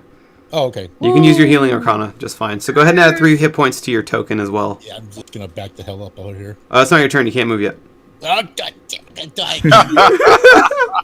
So that's your major and minor action. We're on to Grok now. Lay some pain. All right. I'm gonna join the party. Get over here and gonna swing.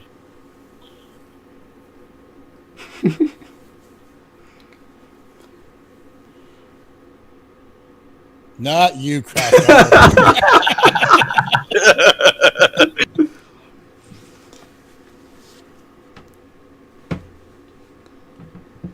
Alright, what's your attack roll? 13 is enough. Go ahead and roll your damage. All right. Oh, you better use that. You better use that combat stunt. Oh, yes, you do have 4 points. Yeah, let me check that out real quick. Also, you're a rogue as well, aren't you? No, I'm a fighter. Okay. Who's the other rogue? Did they attack? Nick. You gave him 25. Did you hit him? Oh, no, you Yeah. healed. Never mind, sorry. Yeah, I healed Ludas. Just want to make sure you guys are getting your damage bonus. Yeah, my dex is definitely higher than his, I think. Yeah, he's got 1. I got 4 points. Is that right? I'll do seize the initiative, so I'll jump to the top of the initiative. Yeah. Yo. That's not a bad idea. Okay, let me just scoot everybody down. 9 points. 1 second, I gotta do some movement. Oh shit. What the hell did I just do? Looks like you highlighted all of them. No, but someone just disappeared. They're under the token. Just move the tokens over, you'll find him. Oh, there you go. So there's light. Oh, his ass can stay hidden as far as I'm concerned. That's the monster. Why is it doing sticky? Oh, that's my mouse. I'm a dumbass. Yeah, that's been happening for an hour for no reason. Okay, how much damage did you do? 9 points. 9, okay. Is that enough? No.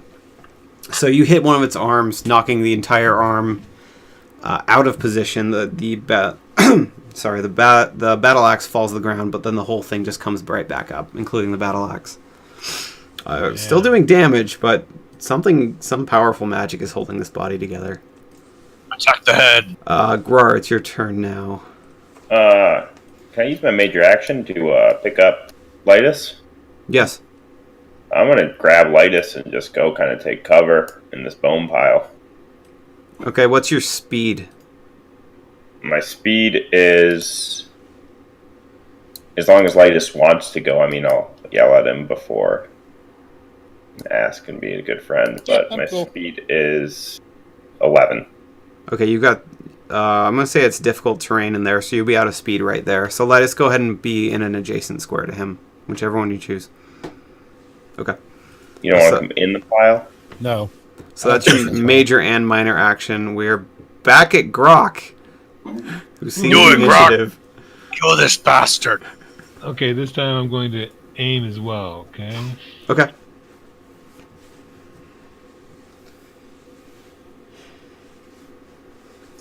You have 4 combat stunts. 6 stun points. Yeah. Okay, let me check the combat stunts again.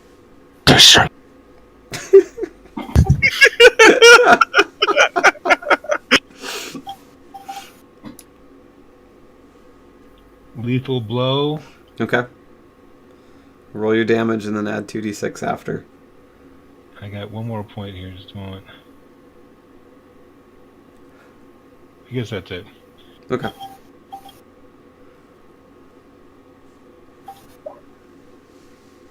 Oh, minimum damage.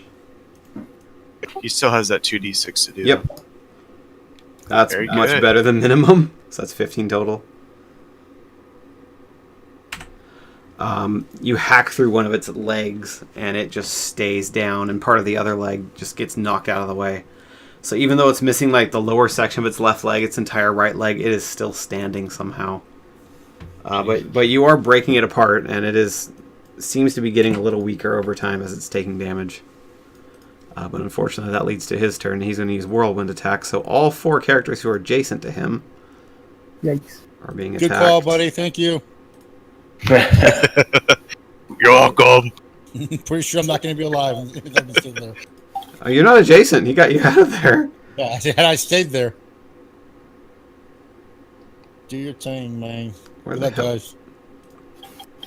Oh, weird. That doesn't work, does it? Okay, hold on. That's a 16. I'm pretty sure that hits all 4 of you. Mm-hmm. 15? Yeah, 16. my defense- 12. Okay, it's 11 damage to all 4 of you as he spins around hacking at each and every one of you with that sword. Does armor work? Tracker armor. Yes, armor does work. How it's the extra ice on my armor? Give me any extra armor? Roll... what would that be? Just roll 3d6. Oh, sweet.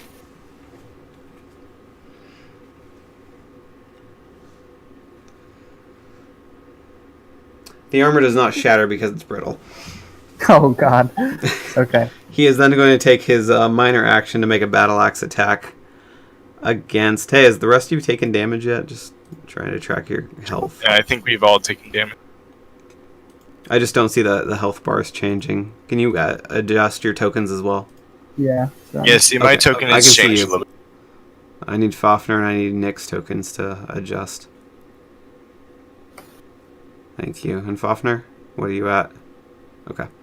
He is going to target, because he can see your health, Fafnir, who's the lowest, relatively. So he rolls... Is that 4, 12? 15. 15. Jesus. Yeah, that hits. That does hit you. The battle axe deals 5 damage. You have 4 stun points as well. Oh, he does have 4? What are you doing? Why? Why would you say that? Because it gets worse Excuse if you me. don't tell me now. Excuse me, teacher, you didn't give us homework. I'm sorry, you missed that. Oh, that's terrible.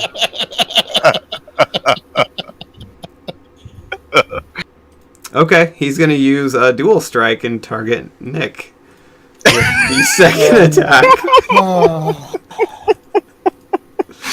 Because that's worth 4. What'd he get? 15? Oh, Yeah, no, that's that not hit. right. 6, 7, 8, 9, 10. Oh, it is still 15. I assume that hits you as well. You take 10 damage.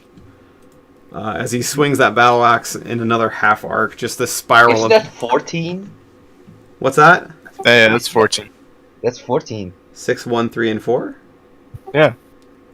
Oh, I'm an idiot. Yeah, you're right, 14. Yeah. That's Yeah, still you a also hit. said 16 to the other one when it was 15. I'm bad at math. Anyways, take 10 damage. And call me in the morning. Who's up next after that? Wanton destruction. Oh, Lytus, your turn.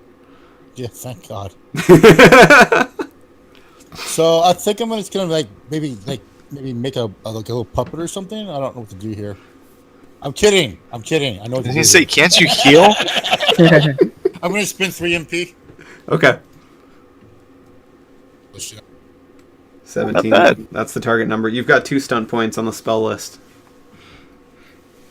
Oh, man, you better use it. Yeah.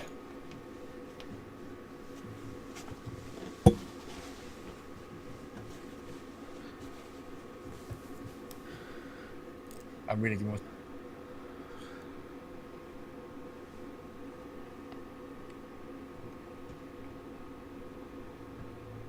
Okay. I am going to do fast casting. Okay, what does that let you do? Yeah, but I'm gonna roll my health first. I don't know. Yeah, I can roll my health first and then my second spell. Yeah, absolutely. Sorry. Yeah, go ahead and Yeah, roll you 3d6. kind of broke out there for a second. Okay. Yeah, so 50. Yeah, I'm gonna do the same.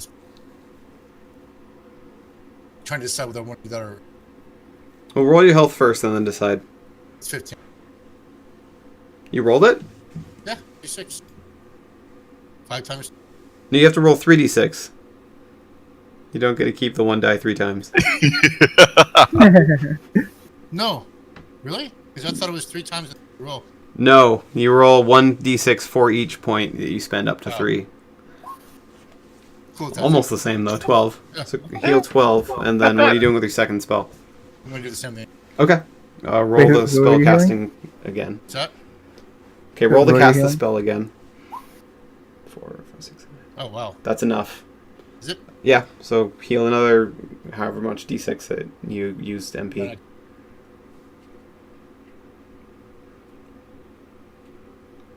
Oh yeah. We're gonna do 3 again. Okay. Okay. So heal 25 total, and then make sure you update your token when you're done. I actually re-healed myself. It's okay. I'm okay with that. Woo! Your token's at 0 still. Heal it. Yeah, I don't know why that's doing that. I'm updating my character sheet. You no, on the token, press They're not it and go to connected. red. Go to your token, press on the red, and then once you're done, make sure to press enter, or else it won't update. That's true.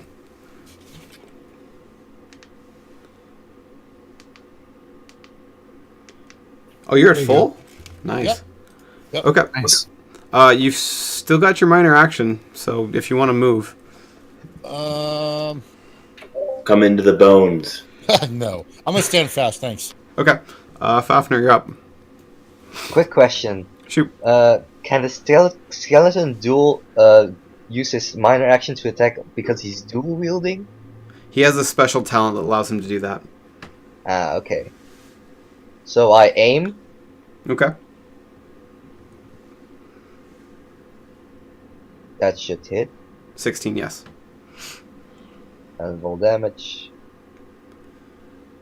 5. 5. Okay. As you hit him, just random bones are starting to fall. Wait. Oh. 1d6. Oh, yes, you're right. 2. 7. Nice. As you hit him, random bones, just one by one, are starting to fall out from all over his body. He seems on the verge of falling to pieces. And speaking of someone who can really kill the shit out of someone, Krasdar, Me you're up. smash the skull. Go for it. Are you making an aimed hit? Because that's going to be harder to land. Yes. Can I scream out, don't smash the skull? 15. Nope. You hit. Roll. Yeah. Go ahead and roll your damage. 9. Shines. Yeah, as you land this blow going straight from the top down, the entire skeleton of this creature just falls and shatters and collapses onto the altar. Apparently no more. Crastar, take bastard sword. Yes, you're able to pick that up.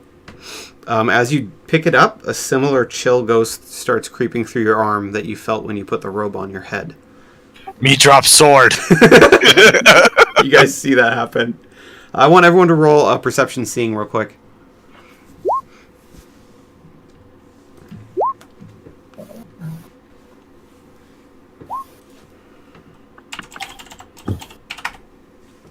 Ah. 16. 13. Did anyone, who tied or beat 13, tell me your name real quick. Crastar hit 13. Okay, Krasdar, who else? Nick. Grok 15. Grok, Nick. Okay. For those of you who got 13 or higher, 13, yeah. as No, Krasdar sorry, is never picking up the sword and then dropping it, you notice that the skull is still floating in the air. And it turns to look at him. And then it yells, and this gigantic blast wave of ice comes radiating out of its body. Can I do a Constitution stamina and blow the ice back? Yeah, you could try that. Sure, why the hell not? That's not enough. I'm gonna. 15's not enough? No. But okay. I'm gonna smash this thing with my sword. Okay. He barely beats his TN of 15. I need everyone to roll strength might. Are we safe in the bone pile though? No, all 6 of you get hit by this. It's 10-yard radius. So everyone needs to roll. Take note if you're less than 13. Oh, yeah. Unless. Anyone who's less than 13 is frozen in place and cannot move this round. But wait, I have a question. Shoot. I am wearing the armor inside out, so the icy side of the robe that I'm wearing was facing this ice blast. Does that help me at all? What was your roll for this? Oh, it was garbage. Now you're stuck. Yeah. Damn How about It me? would have helped if you were close, but you I were got nowhere near 12. 13. Okay, anyone who did not get 13 or higher is stuck in place and you cannot move this round. And everybody, regardless of where you are, takes 15 points of damage. Oh my god. Penetrating, I'm almost no there. armor. Woo! And that is the end of his turn. Do you guys see that little tiny sliver? Mine is smaller. So he has interrupted initiative right here. And Krasdar, I think you used both of your actions, or did you not use your minor? Latest, you were targeted by that too. Please update your token at some point. Yep, I'm doing it now. Okay, thank you. Krasdar, did you move yet? No, I never did move. Did you make your your strength might check? Yes, I did. Okay. I rolled the 12. So you needed a 13. I know. Okay, so you're stuck in place. You can use aim and load it for next turn, if you wish to do that. What do you mean? You can use the aim action as long as your first action next turn is attack. You'll get a +1 on it, since you can't move. Oh, okay. Is that what you want to do?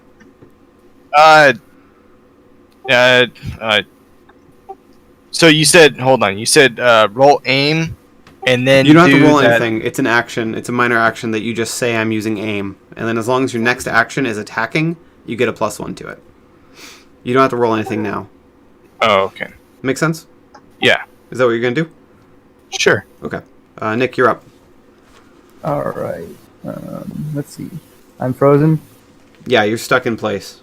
You just can't move. You can still do any other action you wish. Oh, so like I can still attack him? Just Oh shit! I That forgot would be- something on his turn. Hold on. Oh, that's not nice. Grar, I need a willpower self-control test, please. He's going to use his minor action. Ooh. You make it.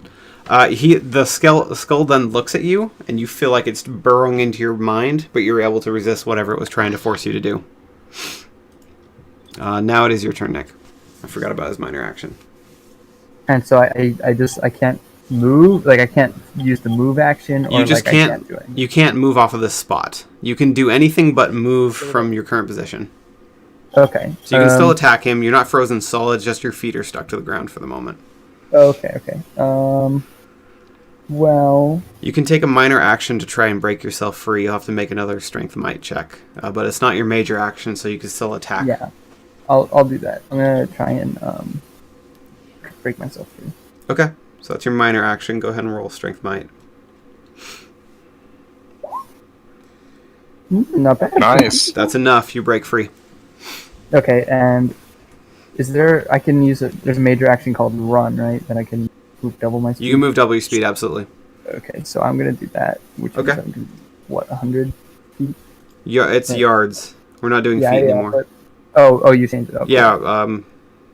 So Saber, help me 20. fix that. So I can go like. You can get all the way to the entrance if you want to. That's. I'm getting the fuck out of here. That's where I'm going. Okay. I can't control. Oh no, that's right. I have 15 go. I forgot. Alright, yeah, I'm getting the fuck out of here. And just so you Okay, thanks, come by, buddy. guys know, this was the blast range of that attack he just used. Oh, So that whole area is frozen. The ground is frozen. It won't impede your movement, but just as a symbol, that's how far you have to be away to avoid it next time if he uses it again. Okay, so that was both your actions, correct? Yeah. Okay. Next up is that looks like Grar. I'm gonna cast Puppets of Fate. Okay.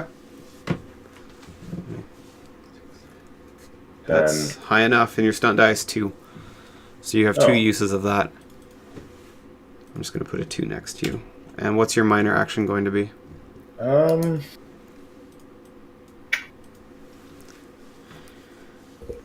What's the actual yard radius on that ability? 10 yards for the one he used. Yeah. Yeah, it's more or less exactly that circle. I measured it on a couple spots. I'm gonna just move right outside that circle. Okay. I'll just do a quick ruler. Yeah, you're 13 yards away. You're fine there. So that's your. I only want to be 12 yards away, though. You're currently 12. Now you're 11. 12. Okay. Okay. Next up is top of the round, Grok. Oh, you made your might check to move, by the way? Yep. Okay. Got a roll of 15. Oh, no, I did not. I need to make my might Yeah, check. you need to make a might check. You're still stuck there. I forgot about that. Okay, so go ahead and make your might check. Is that strength? Yes. That is enough. You break free. But you're not going to be able to move this turn. Okay, you can't move this turn. Oh, I can't? No, that was your minor action was just to break free. He was Gotcha. able to move because he uses major action to run. Oh, you have a major left, right? No, he cast Puppets of Fate. Oh, that's right. Okay. Grok, it's your turn. What does the puppets one thing do? He can force rerolls on other people. Oh, okay. Okay, well, this is probably really stupid, but whatever. I'm going to grab one of the robes on the non-freezing, like the inside. Yeah. I'm going to hold it from the inside, and I'm going to jump on the freaking skull. There you go. Are you trying to, like, pin him in the robe? Is that what you're doing? Yes, I'm going to kind of gather him in the robe and jump on him so that I'm on top of him, and he's in the robe. I would need you to make an accuracy brawling check, please. Oh, good, I'm skilled in that. Oh, nice. Oh, my God. Oh, no! Oh no. Oh, that was stupid. Ooh. Oh, no! That's not good timing. You got a stun die, right? Stunt die. A 5 is not a success.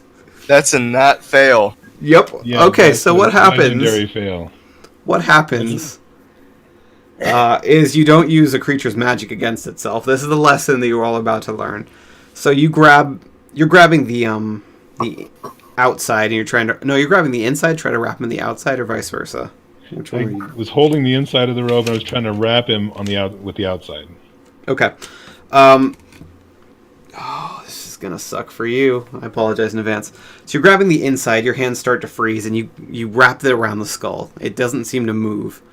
But then the entire robe just erupts in these jagged daggers of ice that go through both of your hands. And you don't have any feeling in your hands anymore. It's kind of permafrosted the nerve centers in your hands, so they're numb. And you drop it, and then as you do, the whole robe just shatters into pieces and is destroyed, and the skull is freed from it. Yikes! So your hands are at the moment punctured, and you don't have any feeling in them at the moment.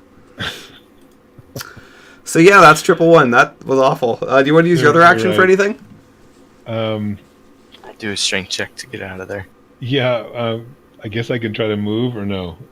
Did you make your might check when you used Frost Nova? Yeah, I got rolled a 15. Then you can move freely. You're not pinned. Okay, I'm going to try to get out then to the edge right here. Okay, what's your speed? My speed is 14. So you're 12. You can move 2 further if you wish. I'll just stay there. Okay. Lidus, your turn. Yeah, I'm not even going to bother trying to break the ice. I know better.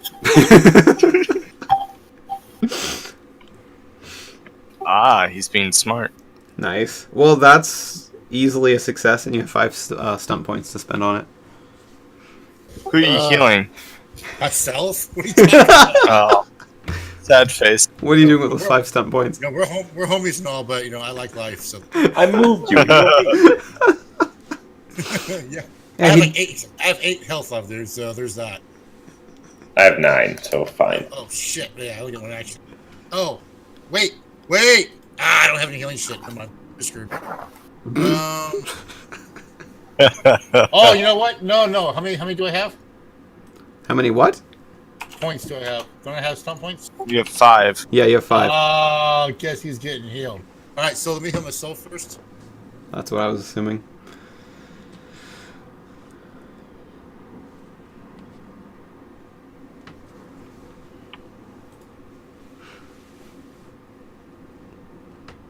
Nice roll. Shit.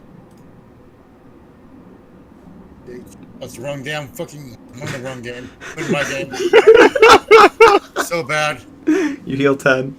Okay, then I'm gonna roll again to heal him. Okay. Do you want me- Kill who? The person who's adjacent to him. It's touch. He's right next.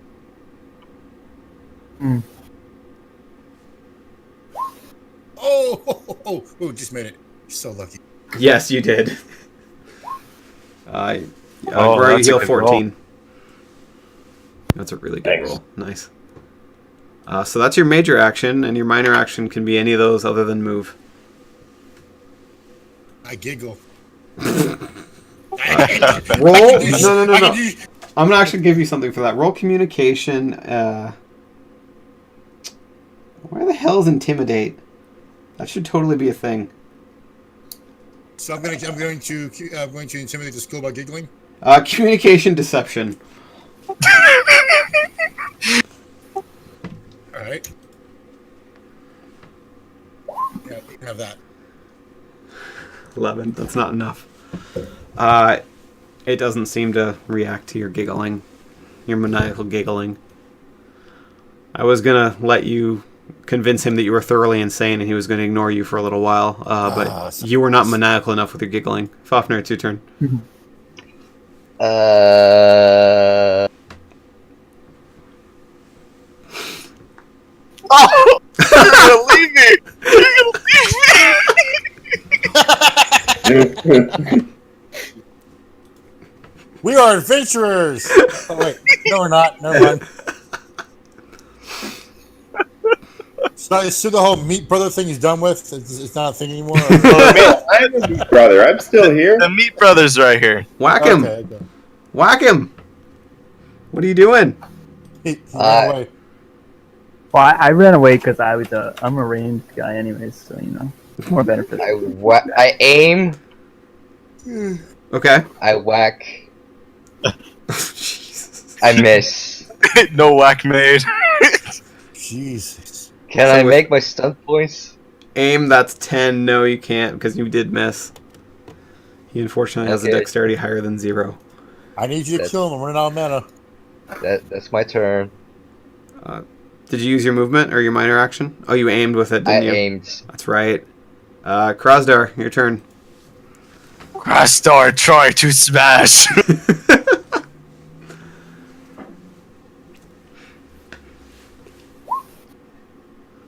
That does hit, and you have 3 stunt points. Alright, let's see. Use heal. Use heal. Oh, wait. Never mind.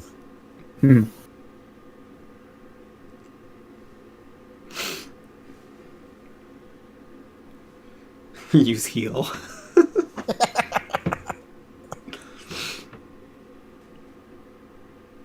Damn, I can't do lightning attack. Why not? Isn't it 4 Because points? no, you have to have ranged. That's not how I read it. For what? You don't. It doesn't seem like you do. Let me read it real quick. It says you must have a loaded missile weapon to make a ranged. Oh, I see. No, you're You can fine. do You lightning can attack. Yeah. All right, so then You can use lightning attack, absolutely. let me see. I can make a second attack against them. So let me go ahead and finish this attack, and I'll make another. Holy shit. Ouch. I bet you can't do better. 11, 12 just barely hits, so they both connect. 23 damage. You can move him up to 11 yards in a direction of your choosing. As you just bash him through the air. Or you can leave him right where you are by smashing him into the ground.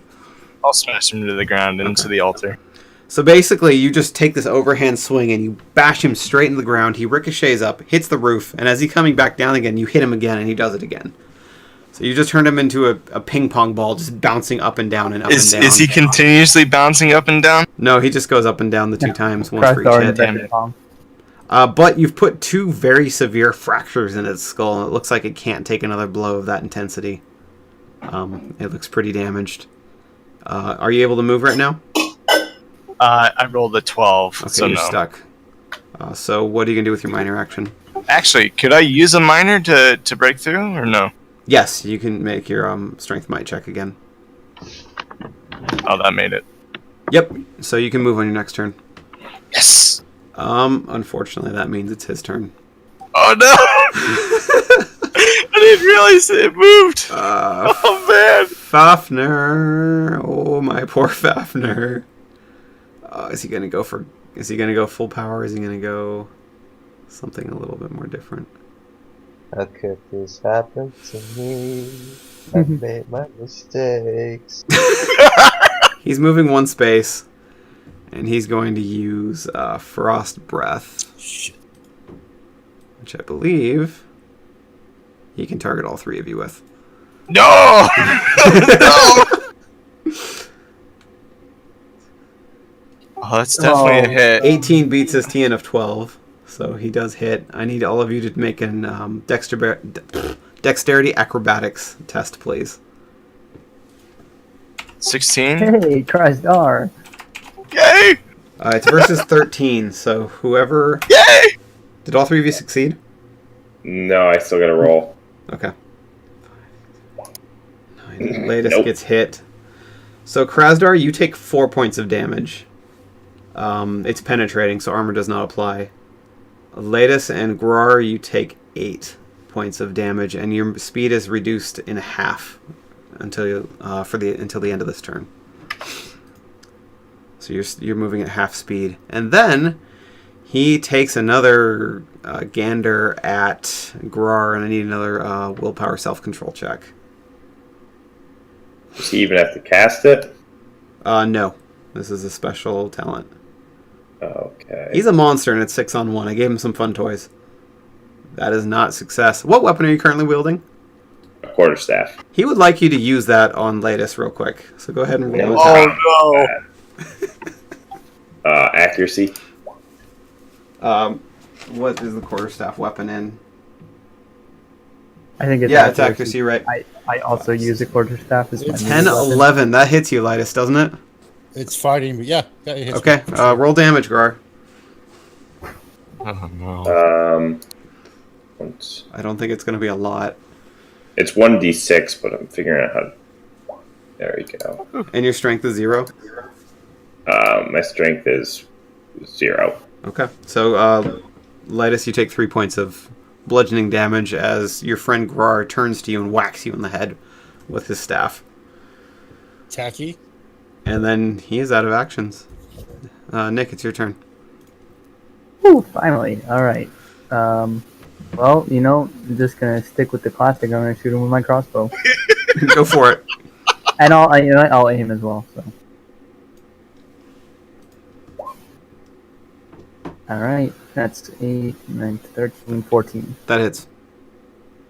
All right. Cool. And I get an extra d6, right? Because my dex is greater than his. Yes. Mm-hmm. What is your dex score? Is it 3? 2. It's 2? Yeah. You tie him, you don't get the extra damage. Oh man. But you do 9, which is more than his current hit points. So this crossbow bolt goes flying through the air, just barely missing Fafnir and splitting the skull straight in half, pinning whatever that gem was. Gets knocked into the wall by the crossbow bolt, and both the bolt and the gem and the 2 pieces of skull fall to the ground. Apparently destroyed.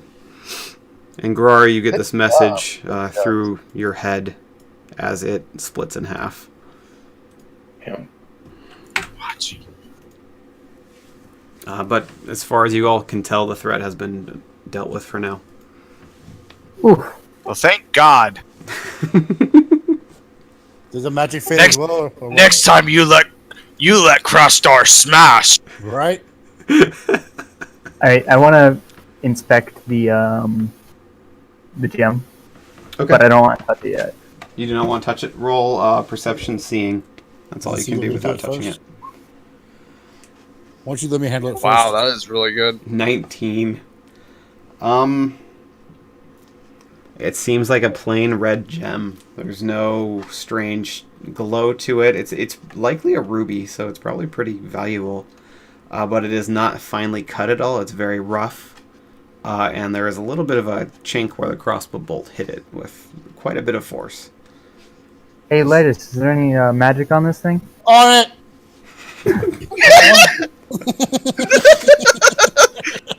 I mean, I don't know. I just have this hunch that it might be a little bit Okay. magic. I got 2 jobs: meat shield and arcane lore. That's all I do in this motherfucker. Hey, you got a exploration stunt, good sir. You've got 4 exploration stun points. Yep. Can you give me a second?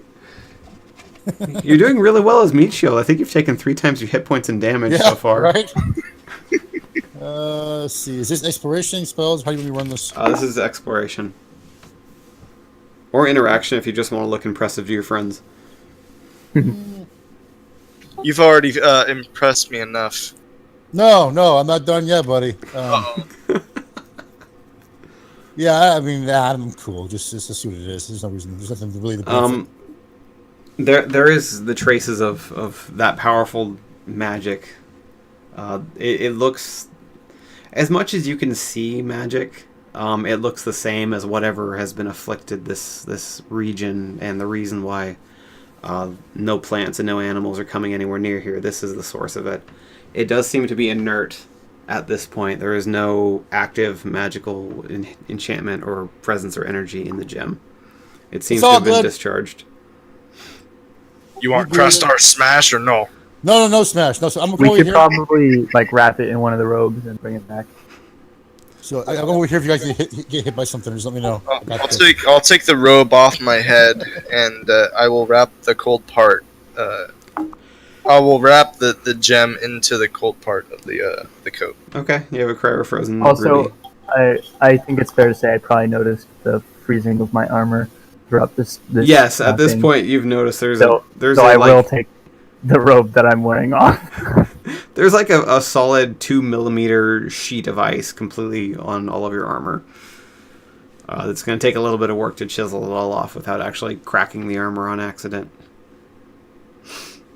Okay, means you have- so your armor is freezing cold and you can't wear it unless you have some padding. So how are you going to deal with that? I'm just gonna leave it off for now. Okay, you put it in your backpack or something, I assume. Do you want to build a snowman? I'm just saying.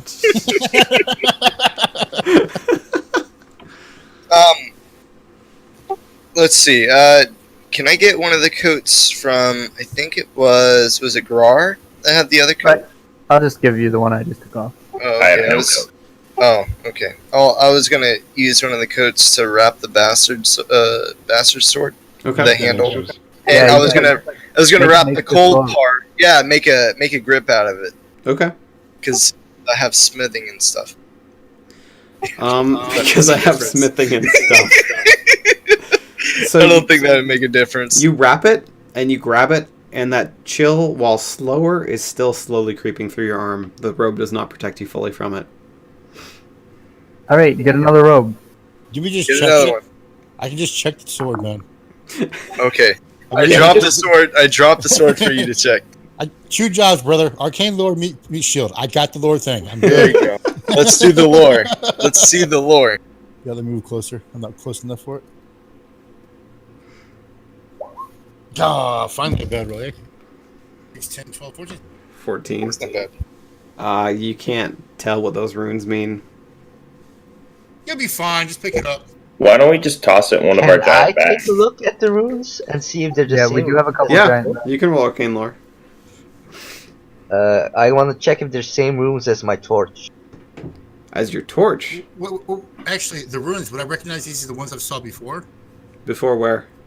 Whatever it was I saw before. You said they were ancient and that no longer. That was on the weapons. So yes. Okay, it's cool to just pick them up. I was giving you a second chance now that you could actually touch it safely. But you still can't tell. But I think it was Fafnir who brought up the torch. You can roll arcane lore to see if they're the same. Or just perception seeing. Whichever one's better. 12. Actually, yes, they are similar. They're not the same word. The same word that you keep seeing in your torch is not anywhere on the blade, but it does look like it's the same language. Don't look at it too long. Your vision will go blue. Crastar will go ahead and put the handled wrap sword into my specialized backpack. Okay. By the way, whoever's hands were pierced and numb, that's persisting. That's Yeah, not going that's away me. anytime soon. And they've turned a little blue at this point. Haha, the stranger. Everything's just going blue today. I don't know why. Can You we? guys gonna be in the Blue Man group in a few days. Is there any way you can enable it so we can see each other's character sheets? I mean, to me, Yes, I can. everybody, we're already the Blue Man Group. And then Grar wants to just pick up all the skull fragments just to see if me and Lytus can do something with them when we're back at base. Oh, the skull fragments? Sure, you can put them in yeah. a bag. I want to do the same thing as Krastar did with the battle axe. Yeah, you're able to do that. The cold slowly pierces through your hands, even through the robe, but you can put it in a bag or whatever safely. So the altar itself, are there any kind of markings, ruins? You can make a research check. I also want to take the ruby without people noticing. Yeah, I'm also gonna do the research check. Who has the ruby right now? Because I think someone has that currently. Yeah, I have the ruby. It's in my specialized backpack. So you can make a Legardemain check to try and take it out of his bag if you wish. Nah. Okay. Just ask me if you want to see it. He wants to keep it, I think. Yeah. 13. I got 18. 18. Oh, I'm sorry. What were you researching, Nick? The same thing? Yeah, same thing. Okay, so 18. Honestly, other than the symbol for the Indignation Initiative, there aren't any significant symbols anywhere on this altar. It is otherwise just a plain stone altar that they carved for the purpose of conducting this ritual. It doesn't even seem to be necessarily attached to the ritual. They just wanted it there for aesthetic reasons. So unfortunately, there's nothing special about it. Okay.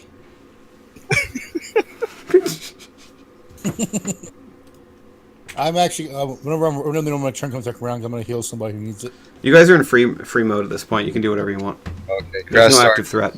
Grasstar needs much healing. I have 2 HP. Yeah, so the carrot top.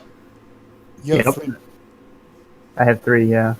So let's hit you. Who has the lowest? Let's just start there. Who has the lowest?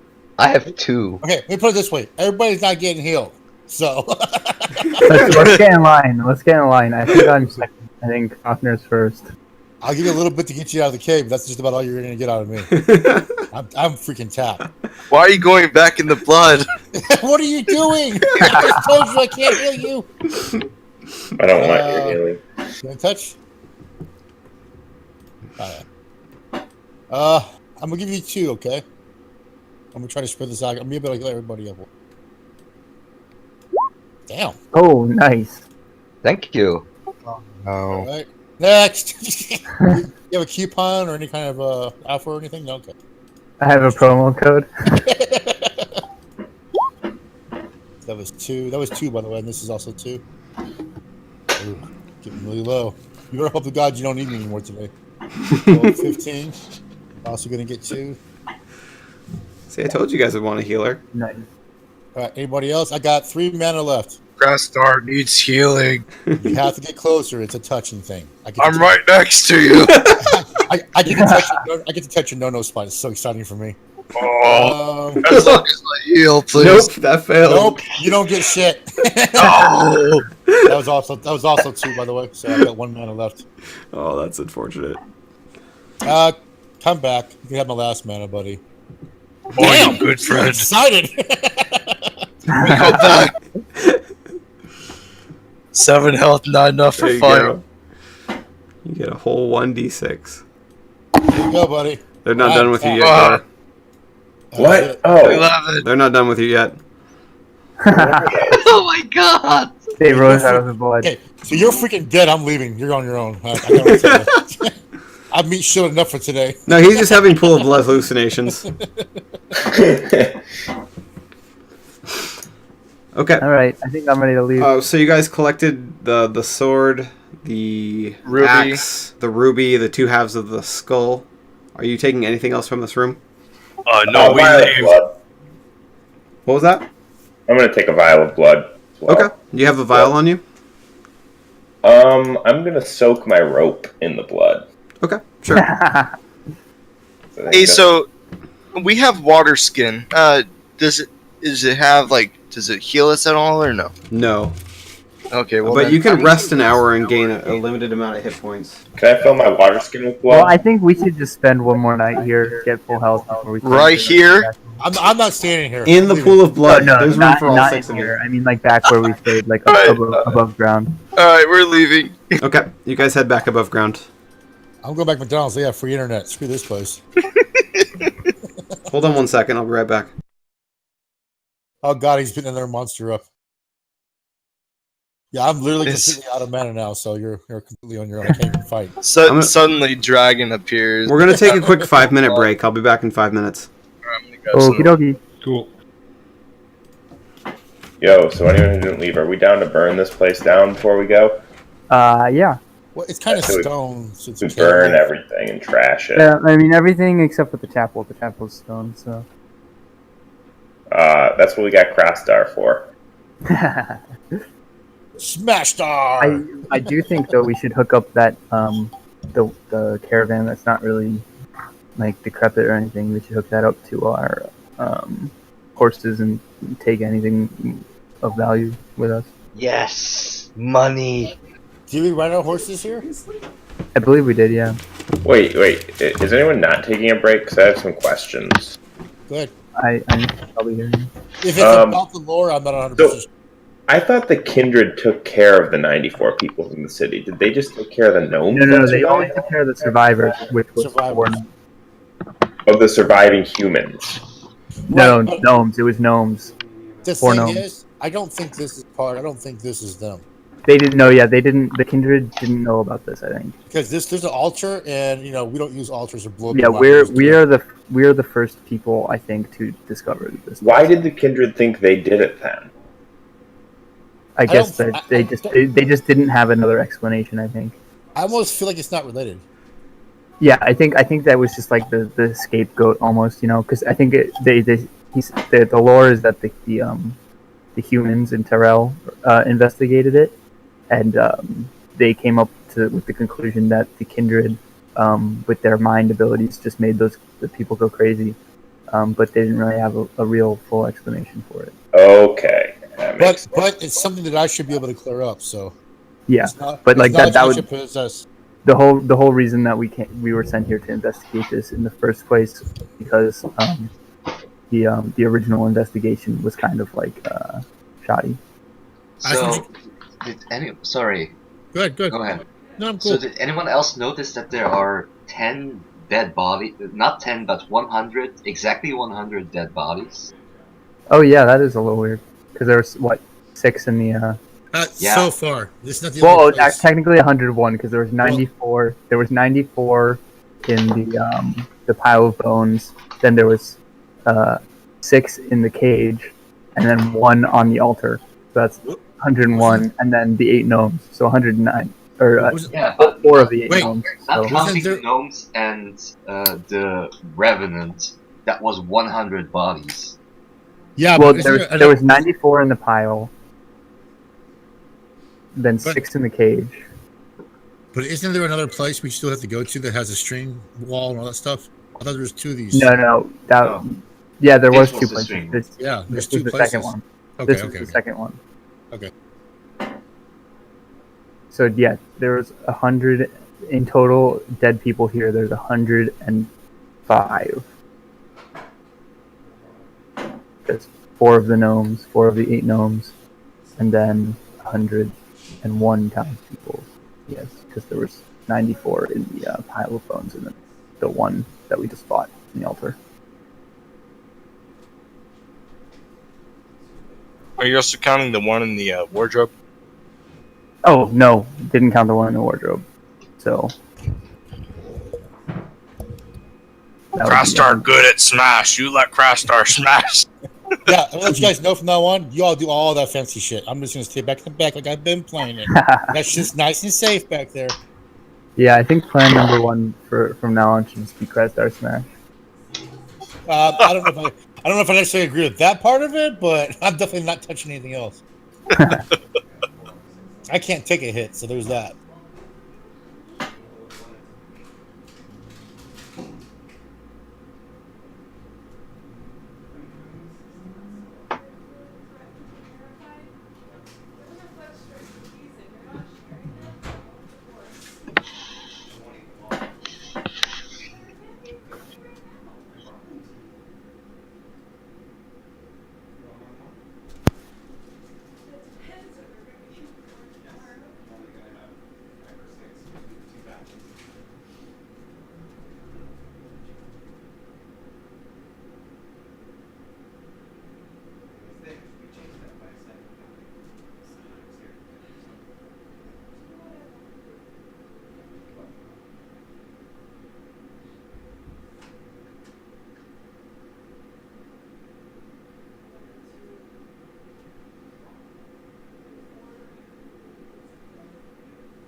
So how are you guys liking this campaign so far?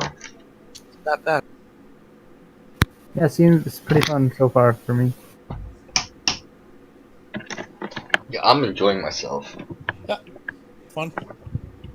And I think it's more or less most of us are we're all pretty much staying in character, which makes it more fun. Yeah. And I'm doing my best not to like metagame or anything. Like when I didn't, like I shouldn't know the things that I wasn't there for.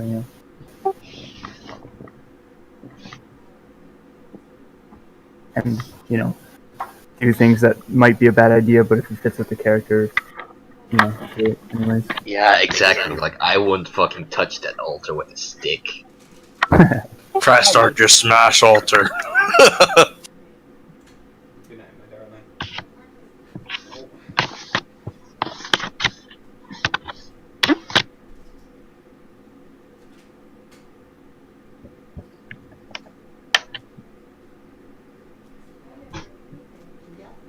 Okay, good night. What? What's up? Oh my god. So bad. Okay.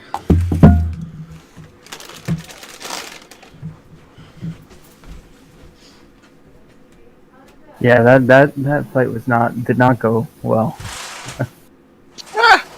We I mean, ended up it killing could have been worse, I guess, but I think it's because we all started like right next to it, which Oh wasn't yeah. Yeah. Good night. Well, that cone range is pretty bad too. Yeah. Well, in an ideal world, I would have been like pretty far away, just straight off the bat, and Letus probably shouldn't have been right there either. Nope. It was your guys' fault for getting so close. Yeah, no, I mean, not saying anything was wrong with that, but Well, that's why. I mean, it could have all been avoided if Grasstar just had the chance to smash, but Lightus got a little too antsy there. A little too touchy. We'll be all right. Well, y'all be all right. Yeah, you guys are fine. What could possibly happen now? Yeah, I don't trust anything. How much damage did I do on that guy at that one time? It's just like the very first hit I did was like what? Yeah, like you did like 30 damage the first time or something crazy like that. Yeah, you did absurd damage. I just want to point out I did 0. Yes, you did. Yep, he healed us all. I did 0 too. I didn't even heal. I literally did nothing. I seem to have destroyed some icons on accident, and I apologize for that. But I healed over almost 40 freaking HP, almost 50 HP, so. Unless you guys are all hiding underneath each other. No, you're not. Sorry. I'll bring those back. Anyways, so what are you guys doing? You're currently at the entrance of the cavern heading out through the tunnel, yeah? We agreed we're going to burn this sucker down. Oh yeah. I'm mill? going back to the camp. What time of day approximately is it as we're leaving? Like, is it nighttime? Is it daytime still? Oh, it's only afternoon. Say it's around noon or 1 o'clock. I mean, this. So we could did make take a it ton of back to time. like town, in theory, by night. To which town? The closest. That would be the one in Entrell, or do you want to go to the Kindred hometown? Kindred is fine. I think we should just probably rest up a night. You can get to Veltstad, yes. Yeah, I think Excellent. we should probably do that, guys. You would not make it to Entrell until it was deep into the night. Wait, Veltstad. Isn't that the one we trapped that guy? Trapped that guy? No, that is I actually have a name for it now. Just give me a moment to look it up. That's the midway point we hit. Yeah. Oh, okay. Never mind. We actually need some clarification on lore too. On what? Some lore. Oh, what's the lore? We were discussing the kindred thing with how they killed other people, etc. Yeah. Is that related to this? I mean, I would think that's something I would know, right? Yes. You were told the same tale that what's his name? Teleso told you, which is basically that Hollow Chapel was established 4 years later. The Kindred, who were previously unknown to exist by all the other races, attempted first contact through their psionic telepathy, but it was way too powerful and it overwhelmed the lesser minds of the other races and drove them insane. The Kindred then went and saved who they could find, which is just the 4 gnomes. They didn't realize anyone else lived there. Rehabilitated them, learned how to repress their powers to the point where they could communicate efficiently, brought them back to Tyrell safely, and then said, "Hey, we exist. We're sorry we drove your people insane. This is all we found in the town. We come in peace," basically, and established first contact peacefully through that. So the authorities of Tyrell forgave them for everything because it was obviously an accident. That's the tale that Lore Master Telecel told you, and that's the tale that you were told from a child at your village. That help at all? guys? Yes. That doesn't necessarily jive very well with what you just witnessed, though. It adds a lot of questions, like that tale wasn't complete. There may be people who know more in your village. Kindred live well past 80 years, so there are probably several people living in Veltstad who remember this time, and you might be able to get better answers out of them with the details that you currently know. But that's up to you if you pursue it or not. So I remember that we were talking about the Indignation Initiative, and you said that one of the ways they were trying to create life through magic was summoning something from another dimension to bring here. Could this be how the Kindred came here? Like, So, does the timeline if match you up? remember back to the first session we did, I told you about the Shrouds, which is basically a giant chunk of this realm, this planet, gets covered in a supernatural mist, and then when it clears, the whole area is terrascaped, and usually one or more sentient races just come out of nowhere. They remember having a past in a different place, but it's very vague. They don't remember details, just a general idea. Like the elves remember they came from a place where they respected nature and everything was very natural. The humans came from a place where they had basically civilized the entire world and built great cities and great civilizations, etc. The Kindred arrived just a few years before Hollow Chapel was established. No one was living in the jungle at the time, or that more or less wasteland at the time. So no one really knew what happened except a jungle showed up out of the Shroud. But no races came out for several years, so they assumed no one came with it. Hollow Chapel was then established, and then 4 years later, the Kindred finally had the bravery to expand because they're a very cloistered race by their nature and the fact that they don't like artificial noise much. So once they finally amassed the bravery to brave out, the first people they ran into were the settlers of Hollow Chapel, the 4 gnomes that were left, and accidentally drove them insane by trying to communicate with them. The rest of that story seems to be true, but there was a side plot happening of all the stuff that you just discovered, which is just now coming to light. So it might be possible that there are some Kindred who know a bit more and just didn't say anything. That's up to you whether or not you want to try and pursue that in Veltstad or anywhere else in Goldfriz. So what does everybody else think happened to the rest of the town? I'm actually very interested in that. I think that people just don't really know. No, I think that the gnomes were conducting experiments in like adopting townsfolk. No, yeah, I know. That's what I think happened too. But what does like the rest of the world think happened to the rest of that town, other than the 4 gnomes? They have no idea. They just don't know. They just never. There's a bunch of conspiracy theories, but none of them are correct compared to what you just seen. Well, so it's like a cold case, I guess. Basically. Would they basically blame the Kindred for the missing bodies? No. Just job together? The humans have very accurate ways of telling if you're lying to them. Okay. So as far as they know, the Kindred who came forward... And why would you bring the 4 survivors if you wanted to wipe them all out? It makes no sense. To cover your ass? Possibly. But the humans in this world tend to be very trusting. So the fact that they brought the survivors back, they basically said this would be insane for them not to. They'd be coming to their own slaughter, so we're going to trust you guys. And since the Kindred have been peaceful for the 70 years that followed it, they believe that must have been correct. Who did the investigation? The Royal Inquisitors of Tyrell. Basically, the King's personal Inquisition squad and investigation squad. And what race is that? Mostly humans, but since Tyrell is a very diverse population, it could be members of any race but a Kindred at that time, because they weren't part of the Empire. Or, sorry, not the Empire. They weren't part of the Entrell population at that point. Entrell is definitely not an empire. That would make no sense. Any more clarifications? No, just I guess questions for the party and what to do next. Well, we get to the town, so then I guess we Veltstad, right? Yeah, we'll go next to Veltstad. Yeah. I'm dead in the water. Well, so. when you guys do we have to go to Veltstad? I don't want to go to Veltstad.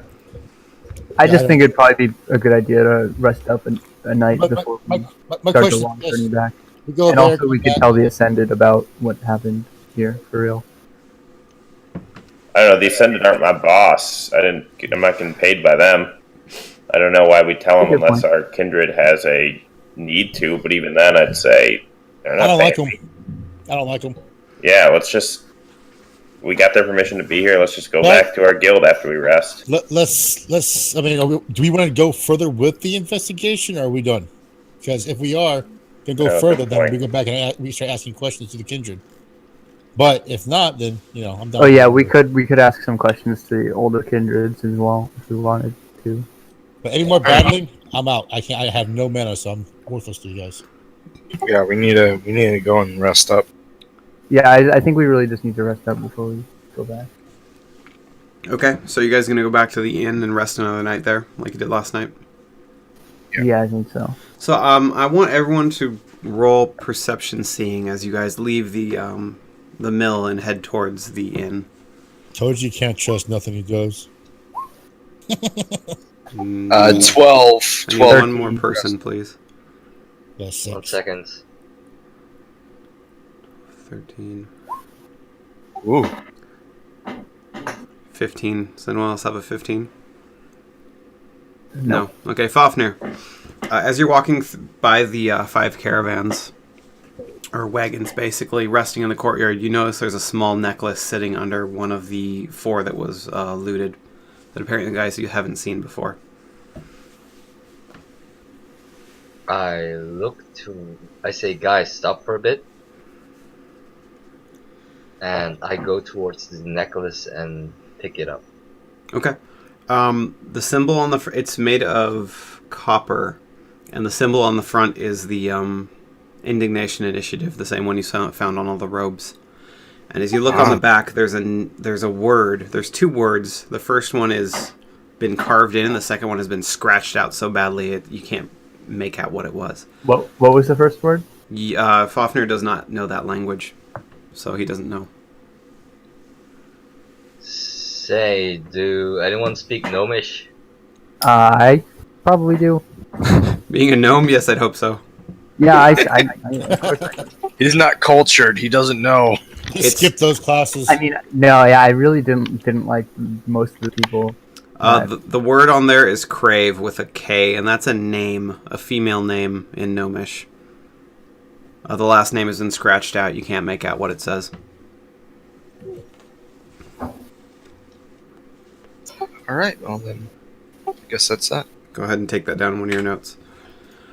Yeah, Okay. well- And then you guys are going to the inn to rest? Yes. Okay. Nothing else happens all night, so you can recover all of your hit points and magic points. Ooh, nice. Are Grok's hands healed after a night? No. The puncture wounds are gone. So that your hands are fully functional, but they're still missing feeling in the fingertips, and they're still a little bit blue. Still blue. Do I get all my hit points back at least? Yes, you do. Okay. And you can use your hands again. It's just if you need to do anything with sensitive tactile, you're going to have a problem with it. So now that we're awake, Grar votes that we go. Oh, wait, I forgot something. You guys went to sleep. God damn it. Krasdar, go ahead and roll a willpower courage check for me. You thought you'd get away. I don't want to What'd you get? do it. 10. Oh, 10 is just enough. You're not woken up. I only Thank God. moved really the first time. Okay. So you guys wake up. Grar votes that we burn anything we can, and then head back to the Kindred Village to inquire about the 4 surviving gnomes. Can Crastar smash too? Of course. I think we shouldn't burn down anything, but we should definitely go back to the Kindred's village and You're gonna inquire tell about the gnome. Smash Star he can't smash? Good luck, buddy. Good luck. You cannot stop me. Me smash cards. Wait, we need the cards for money. No, cards worthless. Me smash. There's vote- one we cart should take full of money. The one that has Or trade stuff goods. in it. Okay, me leave one. Are you going to smash the other 4? I know what that is. Oh. You're just rolling damage against them. No, they eventually die. You don't need to Okay. roll damage against them. They eventually do die. Carts can die. Yes. So They were also undead. No, I'm just kidding. So they don't get dexterity dodge or anything? No, they're fucked.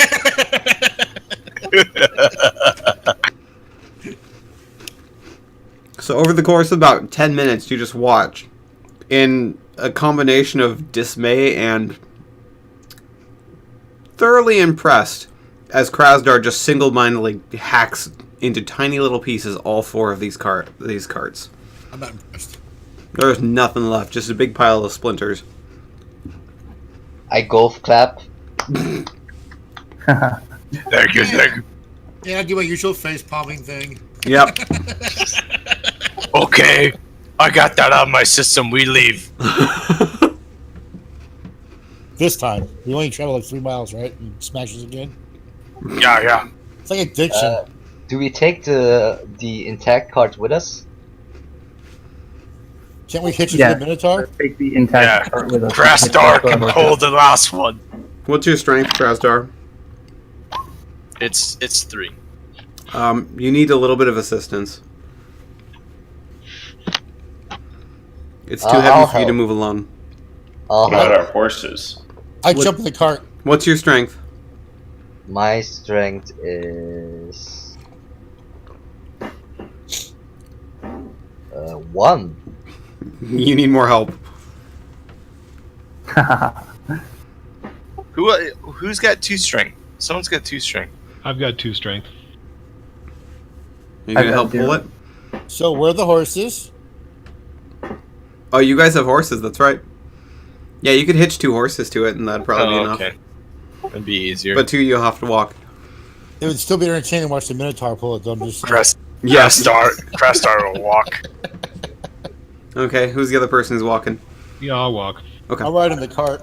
So you guys are heading to Veltstad first? Yeah, I have a good reputation with the the shopkeepers there, traders you do. so I can probably get a good price for these trade goods. Okay.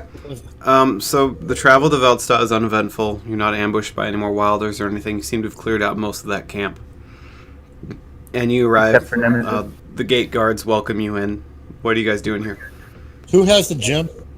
Krasdar has gym. Yeah, I'd like to be included on anything that happens at that gym, just so you know. Krasdar has gym Got it. inside specialized backpack. Got it. But anything you do with it, I'd like to make sure I'm included in that. I'm gonna take course. the trade goods to the market and see what I can get for them. Okay. You know, Okay. really just schmooze Okay. up these top troops. I want to assist Nick in this. Krasdar will go as well, because Krasdar has 5 rusty weapons that he wants to sell. Or at least see if he can get rid of. I'm going to use my communication skills to manipulate people. Do you want to manipulate them or do you want to sell something to them? I'm going to sell something, but it's going to be like a straight lie. I will not associate. We're starting with myself- Krasdar. You walk up to a merchant. Hi, Good I- evening. I found weapons. They have magic rust on them. I've never heard of that. They cause staph infection. I believe that. Yeah, it do lots damage. See? Holy shit! Wow! How are you demonstrating it to him? I'll take. I can't believe this shit. I have the wild kindred corpse still in my backpack. Oh, I'll no. pull that out. Oh, okay. Well, this is gonna get dark. Okay. I'll use one of the daggers and slice up the. I'll use it as like a carving knife, and and take off the skin. Roll I'll skin it. Roll 1d6 plus your strength. God. Yep. So gross. Yeah, that corpse is a couple days old. And you're doing this in a kindred village. Yes. Awesome. Wow. Jesus. Okay. You skin what could be this merchant's cousin right in front of him. You have no idea. And he just stops talking and just stares at you. For like a good minute, he says nothing. It's wild kindred you buy. Are you selling the skin now?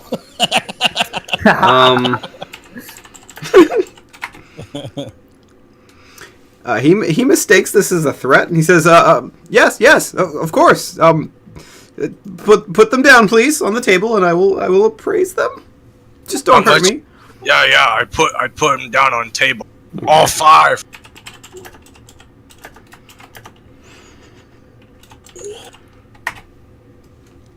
What is that? Because you've terrified this poor guy, he gives you 16 silver pieces for the 5 weapons. Yes! Which is a lot more than they're worth. And everyone with you knows that. Like, the 5 of them are just staring at you like, how in the hell did you do that? But yeah, you got 16 silver for those 5 weapons, so remove them all from your inventory. Especially you. How did you do that? Yeah, that's what I'm thinking. 15 communication, holy shit. Okay, so who's next trying to sell something? I'm going to try and sell the trade goods that we brought back. It's also really impressive because this guy's stand has no weapons in it. Krasdar just walked up to someone who doesn't sell weapons and sold him 5 weapons. For 15 silver. Yep. He thought you were going to kill him.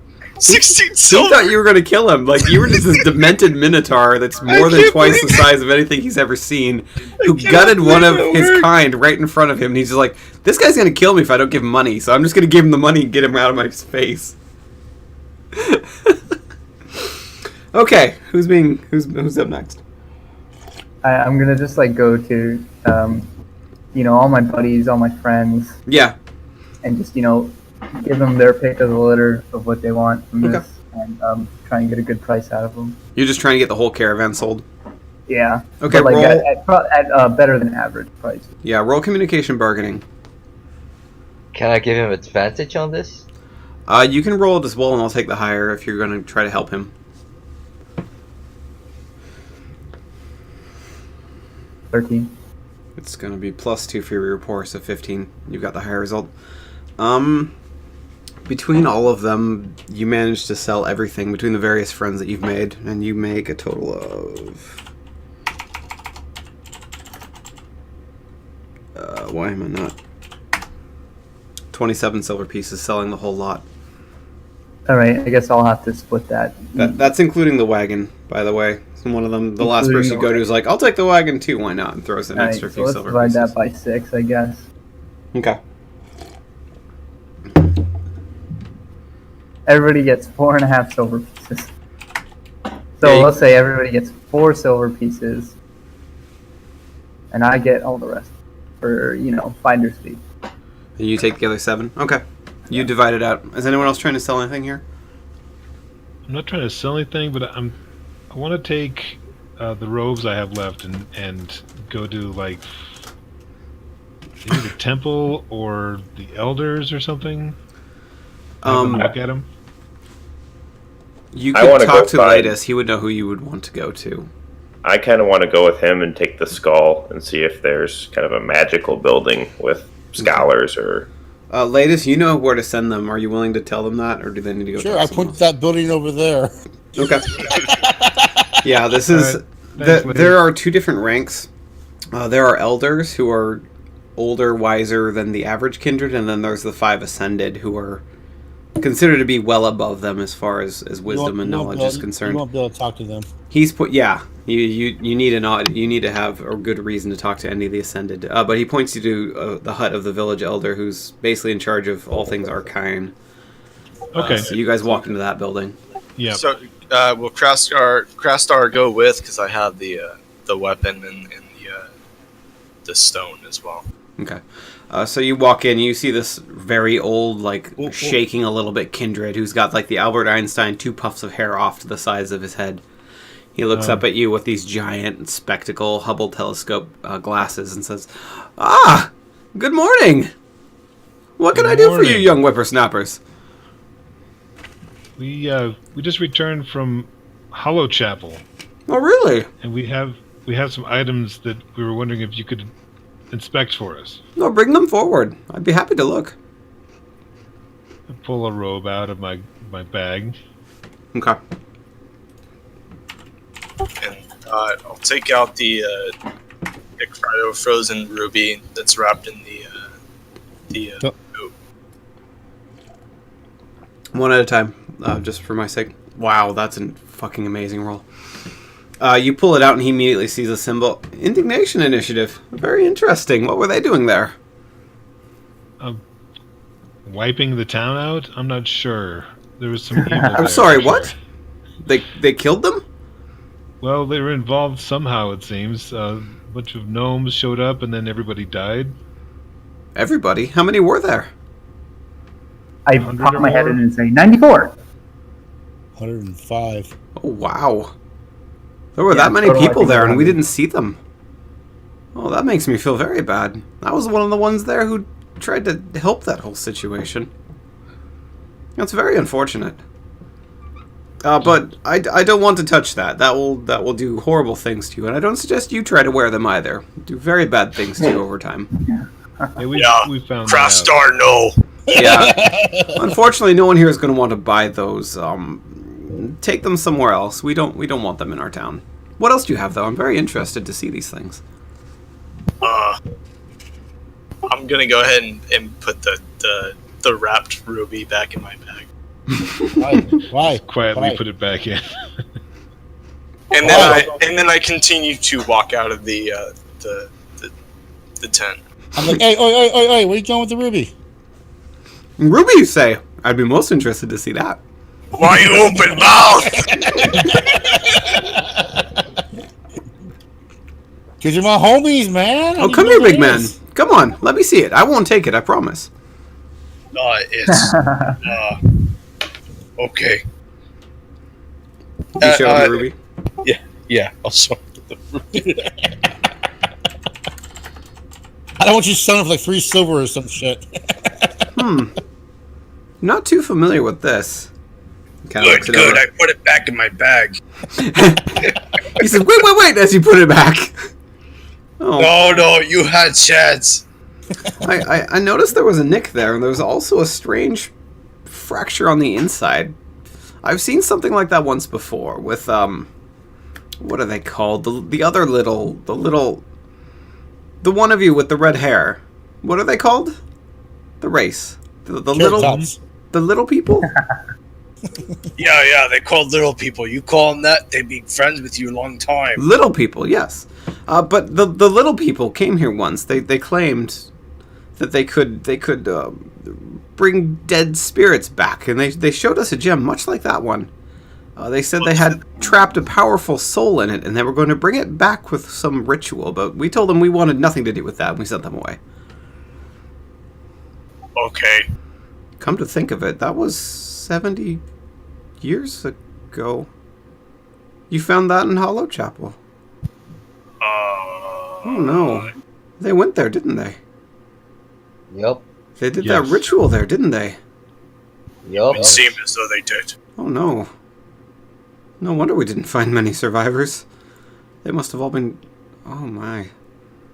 I'm sorry, I need some time. Thank you for coming, though. I do appreciate this, but... Yeah, me leave Wait, now. so- Bye. Goodbye. He kind of looks a little bit distraught as you all leave the tent.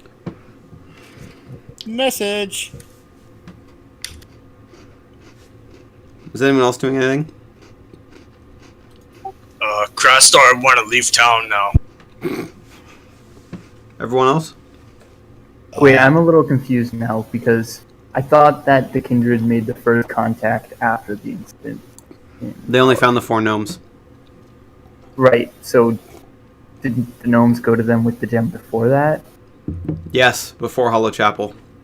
He just seemed to imply that they showed up there first, hoping to gain entrance into their town, and they said no, they sent them away.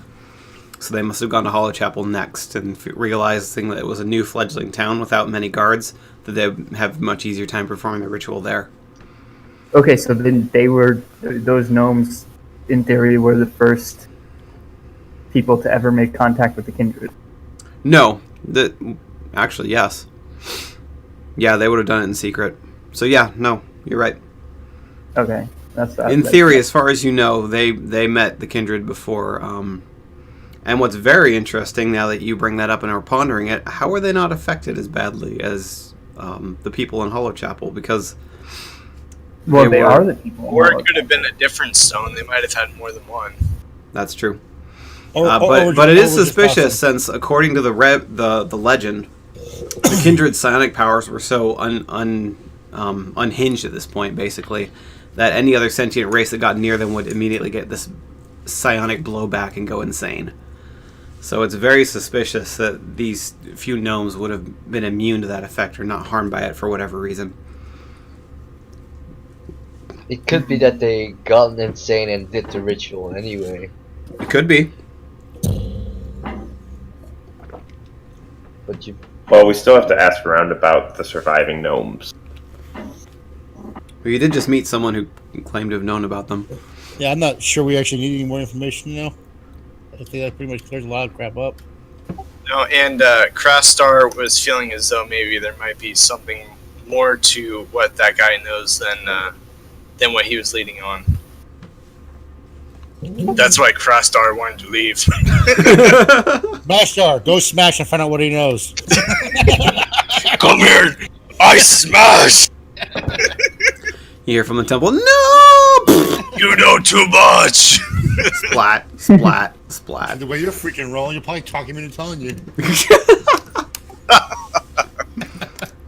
Oh god.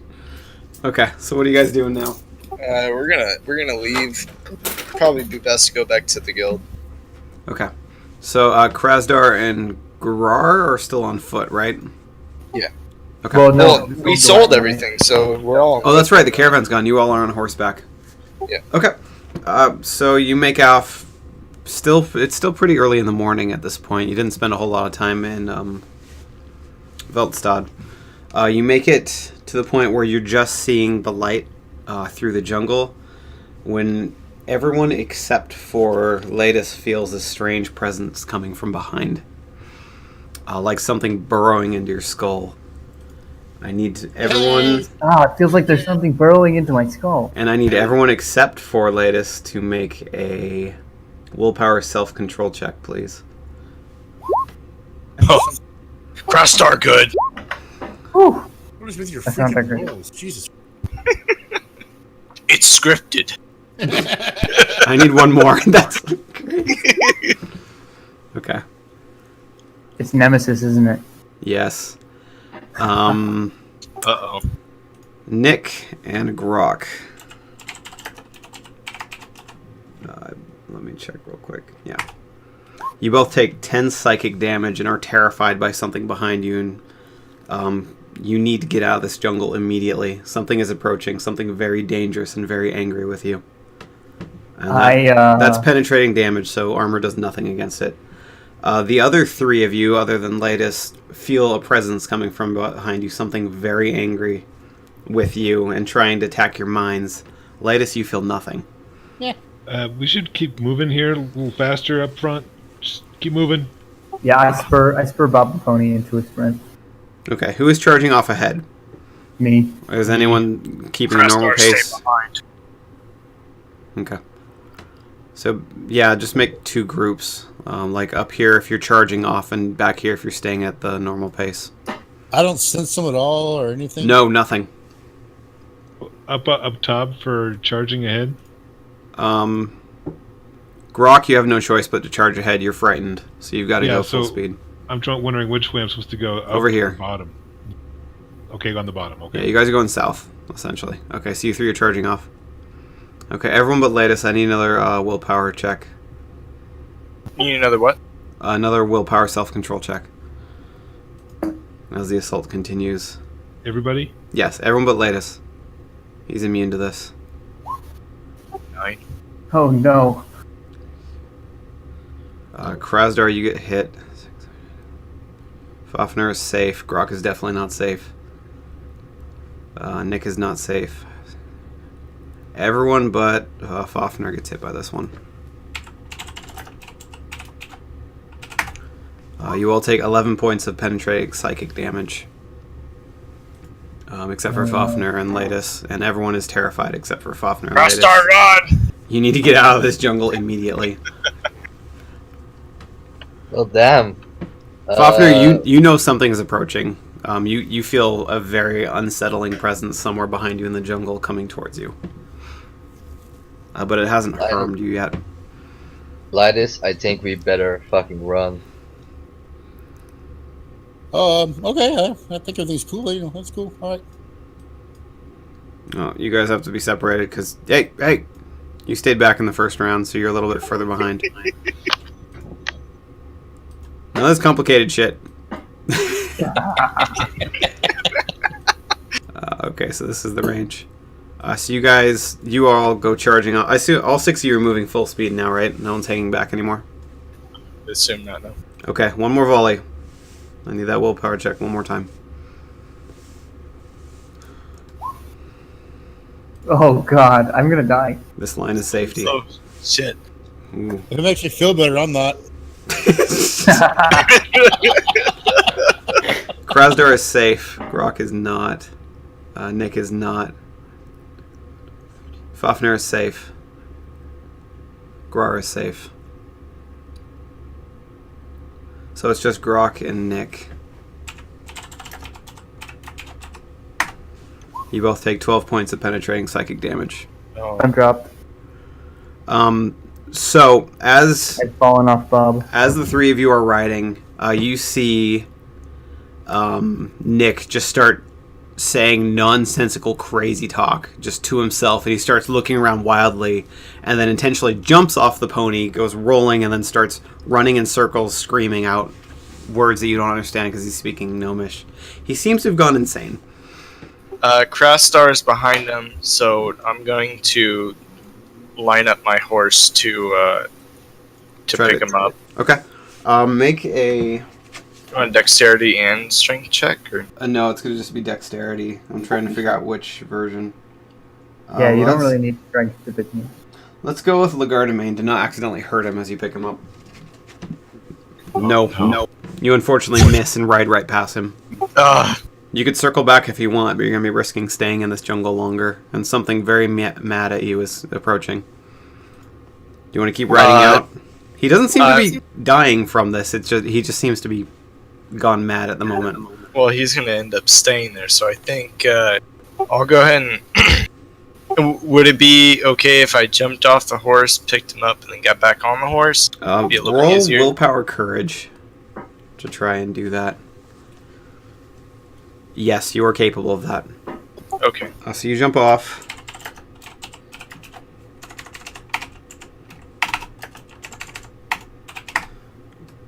The horse fails his check and books it without you. Your horse is gone. Alright. And his horse is gone too. They both have run off towards Ontral. All right.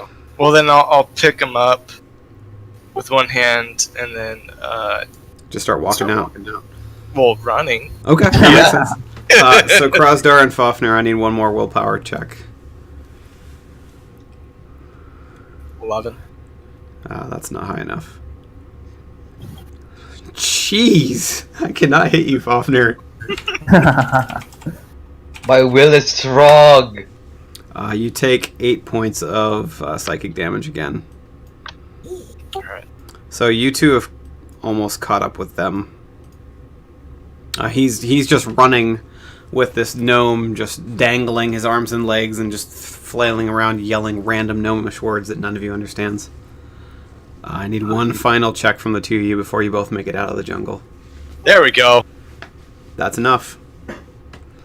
In case there's any curious ones around, Oh, wanna be, no. Yelling about. Well, actually, hold on. Hold on. Oh, Hold on. no. I'm Oh gonna. god. That's what I get for getting cocky. Oh, no. Permanently insane. Oh, no. I don't think there's anything I can do for him. Oh, no. You're reduced to 0 hit points and you go mad. You spread your wings and you go flying, dancing from treetop to treetop, bouncing around. And your horse goes running off towards Ontral. Latest, you're the one who notices this. Are you going to do anything? Oh, it's so tempting not to do a damn thing. It really is. Is he injured or is he crazy? He's crazy. I can't do shit for him. Oh, hold on. Give me a sec. I got sway the crowd for role playing stunts since I got 3 5s. Yeah. And I'm gonna use that on Fafnir, Okay. and I'm gonna persuade him to fly out of the forest. Okay.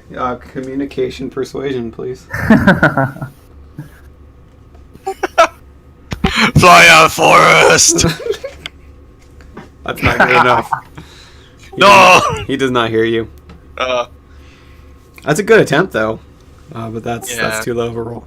There was nothing else I could have done. Okay, Latest, are you going to try anything? And you two make it safely out, by the way. You carrying Nick. You guys are out of the jungle now. Wait. Okay. I had 5. I used 3. Oh, you have 2 more? Yeah, and then another thing. Managed to weave a second thrust of conversation in the primary interaction that's called for the test. Okay. So I'm gonna call for him to get out of there again. He's insane. He doesn't do anything to respond to that. Oh, I was gonna say to get him to fly out. Your rational words don't have any effect on him. Oh, damn. Okay. Sorry. And Latest, you're just getting the fuck out of Dodge? I can't do 7-4. Okay. So eventually, your wing powers run out, and you just kind of walk a little bit further in, and you see Nemesis approaching. Walks up, and as he gets close, your body just freezes up, like your muscles all tense up, and you cannot move. And you hear this like almost screeching noise coming in the back of your head, but you can't even do anything to cover your ears or anything, and it seems to be coming from every direction all at once. He then walks up to you, and then just without doing anything starts floating up to your face level, and then you just see his little hand reach up just above your eyes, and he starts carving some kind of a symbol into your forehead. You feel the burning pain from it happening, but you can't do anything to resist him. And then once he's done, he just turns around, floats back down to the ground, and walks off into the jungle and disappears. After about a minute after that happens, you regain all control of your body and your mind. Your facilities come back to you. You're technically at 1 hit point at this point. So you're back in full control of yourself. The presence seems to be entirely gone. The threat has diminished. But there's blood trickling down your face, and a little bit is in your eyes at this point, because you weren't even able to blink your eyes while he was near you. So what are you doing? I go the fuck out of the jungle. So you guys see Fafnir. You see Fafnir Okay. walking out of the jungle after waiting about a minute, 2 or 3 minutes for him to come back, and you see this symbol has been carved into his face. It doesn't mean anything even to you, Latest. You've never seen this particular symbol before. And he just has this this glazed over look of just horror in his eyes as he's walking out of this jungle. Can you ping who's hurt? What's that? I don't know whose icon is what, so can we see who's hurt here? He's at 1 hit point, right? These hit points will come back over time very quickly. Okay. It's mental damage and it's not permanent, so you guys don't have to worry about healing. There's nothing wrong with you physically. That was a pure mental assault. I was gonna arcane blast him, so can I still do that, or? Blast who? Well, the guy who's hurt. He's worthless to us. What? I'm kidding! Holy shit, that's horrible. Also, as you see him walking out, Latest, you finally hear Nemesis's voice ringing in your skull, telling you that you are not welcome to this jungle anymore. If you ever come back, he will hunt you all down and kill you. Oh, hell no! So, Ring Mike's so fun talking shit. Hey, Nemesis! Fuck you! Did you walk past the jungle border? Yeah, you did. I just saw it. Alright, roll willpower, self-control. You're being punished. God dang. What is that? Is that a +1 to... No, that's 10 damage to psychic. That's 10 psychic damage. Oh, I thought it was a willpower check Yeah, you failed to it. block it out. You failed I it. did? You need a 13. Oh, okay. You needed a 13 all along, you got a 12. 10 damage. As long as it doesn't drive you insane, you'll be okay. You should have more than 10 hit points. Oh, just barely. That's what you get. If you rolled better than a 1, you might have also had a nice little scar on your face. Well, that's fun. I didn't realize you could drag numbers out there. Yeah, so that happened. Are you going to share with the class latest what happened? He said we can't come back. Oh, we're coming back. Y'all's nemesis, the guy you should just killed me done with. That guy? Yeah. That was. This is not the last Yeah, that guy. Okay, are we guys just gonna rest until our health is replenished? Or? It only takes an hour. Because Yeah, it I was guess we'll just take a small break then. Just psychic recover. damage. So you guys take a short break. You're all restored to full HP. And I think you get a little bit of magic points back too. I didn't use any. Okay, Or you guys are full. fine then. Okay. So you continue on the journey. Is the carving in my face permanent? Is anyone going to heal that? No. If no one heals it, you will have a scar. Yes. That's a lot of hit points. Holy crap! Who has infinite hit points? I happen to notice that your money pouch is quite fat these days. Can we blame Lightus for leaving our buddy out in the jungle all alone? You can Oh, blame wait, him. I mean, I think we might have some internal group strife here. Hold on. Who the hell left first? You were unaffected by the damage. It was up to you to grab him. Let me see. Stay and get my ass kicked or leave? I chose leaving. Yeah, I'm pretty good at this. I don't know. Gar has some issues with your abandonment of our comrade. Linus, did you heal him? Yeah, I got it. Okay, even Cross. one hit point is enough to fully heal the... I mean, it was minor superficial damage. It would have been a little bit of a scar. But magical healing gets rid of scars immediately as long as the wound hasn't already closed, so it's Okay. gone permanently. Thanks, man. Hey, no problem. Rastar is disappointed in you. I went I back hope Tuesday, everybody Fred. took note of that symbol because I'm almost positive we're going to see it again. Probably. All right. Okay, so we're gonna go back to the guild then. So Yeah. did Nemesis seem to get stronger when he came back around? Yes, Yes, he wasn't capable of doing that before. Yeah. So you want me to stay? You're out of your goddamn mind. So you Should have guys, died to defend him. you guys can continue traveling. You get back to the Alpha and Omega Inn, which is the Did we last. find place our you rested horses at all? The ones that ran off, no, but they're trained to go straight back to the Whisperstalkers Guild, so you'll Oh, see them okay. again. Cool. They're very well trained horses. If they're on the continent, they'll return back to the guild as quickly as they can. Ooh, so we can sell them and then they go back to the guild and no one knows any better. Well, if they're tied up, that's a different matter. But I like your business spirit. I don't think the guild So leader if would like we're your back business at the spirit, Alpha but I and do. Omega Inn, I want to see if Jacob's still in the room. Who is? The guy we locked into his room. He's actually outside, sitting on a bench, just soaking in the sun. When he looks at you, he's like, "Oh, good, you're back. Oh, that's right, because you didn't know about it, that we did that. Hi, good to see you, Six. You're all well. Well, more or less. You look like you've seen the ghost recently. Are you okay? We just saw it. Yeah. You did just see a ghost. Oh Yeah. no, we're good. You were investigating wildlife and you saw a ghost. Yeah. You know, the more I get to know you, the more I think you're very suspicious. Feelings mutual. Shut up, That's true. Jacob. Actually, I have a question for you all, since you were more or less the only ones here the night it happened, but someone broke into my room and stole some of my pages from my journal. You wouldn't happen to know anything about that, would you? Gnomes.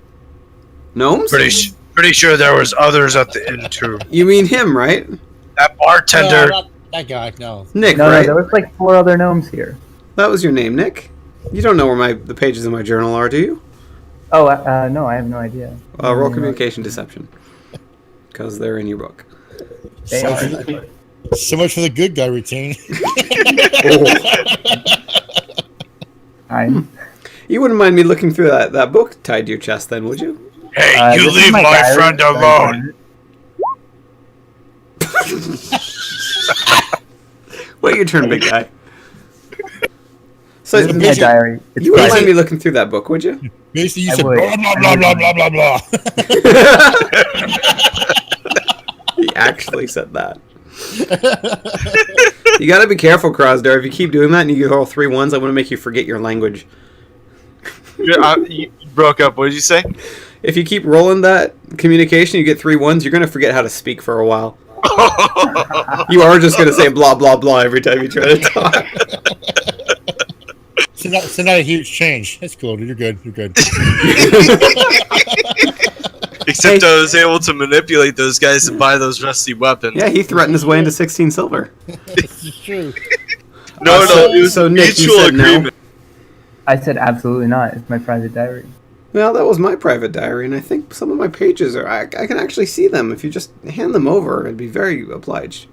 I have no idea what you're talking about. Well, you are very interesting, aren't you? I was heading back to Entrell now. I assume you're doing the same. We could travel together. Oh, Nope. absolutely. Nope. No?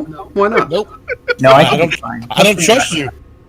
No, it's okay. Let's bring him back with us. I literally do not trust you at all. I don't trust whatsoever. you either. That's not See? a requirement for walking together, though, is it? If you, why you don't trust us? You walk with us.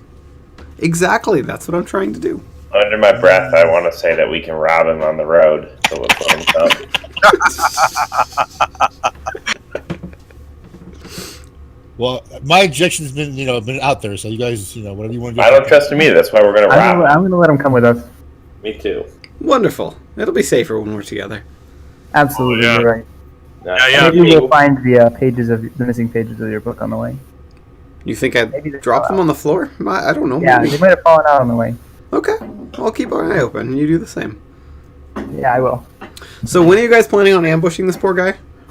Well, I want to if the group will agree. Oh yeah, Crash Star smash hard. I'm not Probably, gonna participate in the ambush, but I am not gonna actively stop it. probably the first night we're on the road away from the inn. I don't think we should. I'm like, what's this guy done besides just being annoying? Like, he's just an old guy. We're gonna Nothing. kill an old dude. We're Yeah, not going to that's why. take everything. That is why I'm not participating, because I am not. I don't want to commit any crimes you- or anything. But Do any of you possess like deception checks or anything? Anything good that we can actually warn this dude to find out what he's? Oh, no, I got a good idea. Oh crap! Smash! No, Crash Star have good idea. Grower wants to hear. Crash Star take off robe from sword and give sword to old man.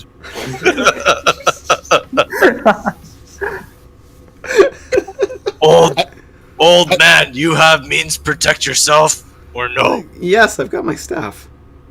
That staff no do good for you. I have good sword you can use. No, my staff will do plenty fine, I think. Thank you, though. I do appreciate the offer. -1 intelligence. I'm just saying. It's a good sword. It's a good staff. It's a better staff than that cursed sword. But thank you. Okay. How did you know it was cursed? The runes on the side. It's quite elementary. what do they say? They say this is cursed, don't touch it. How did you? What language is that? Well, it's an ancient language. One older than well, any of us. Probably. Well, yeah, but what? Which one in particular? What name is it? It doesn't have a name anymore. It's that old.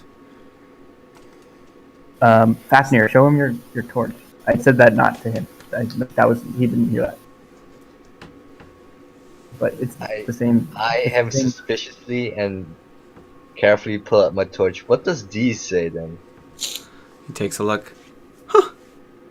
I assume it's cold, and he puts his hand over the top. Ooh, very cold. It says frost. Huh. Very Hey, interesting. hey, Where guys, did you I think find that? might be useful. I battled 100 demons and this was my prize. Oral communication deception.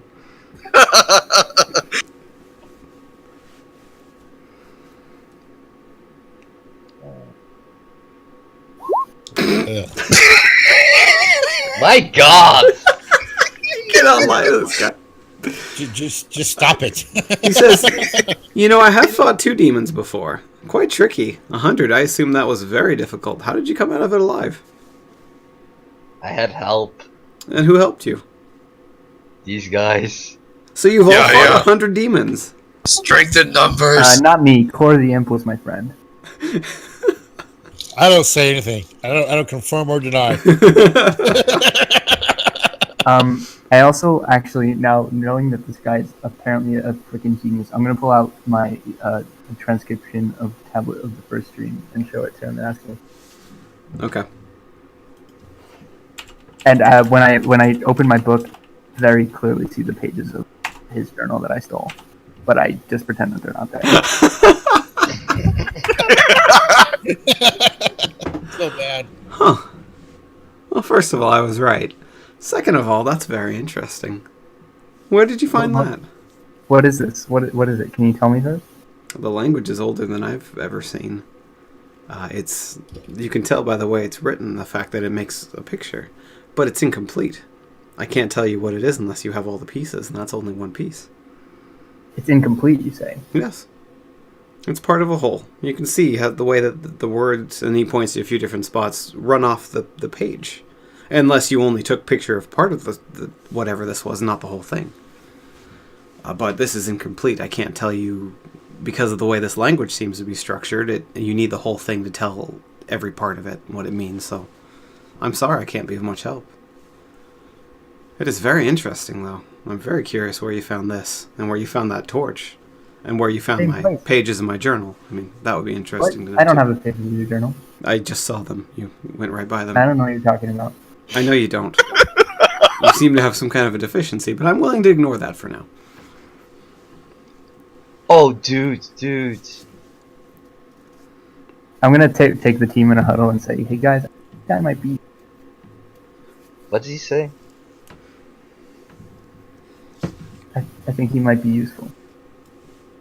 Grar wants to ask him about his battle with the two demons to try and gauge his strength. So Crastar, no smash. Well, Not killed yet. He killed two demons, and we gotta ask. There's that. Just evaluating our situation. That's all. I'll go back to being quiet in the back.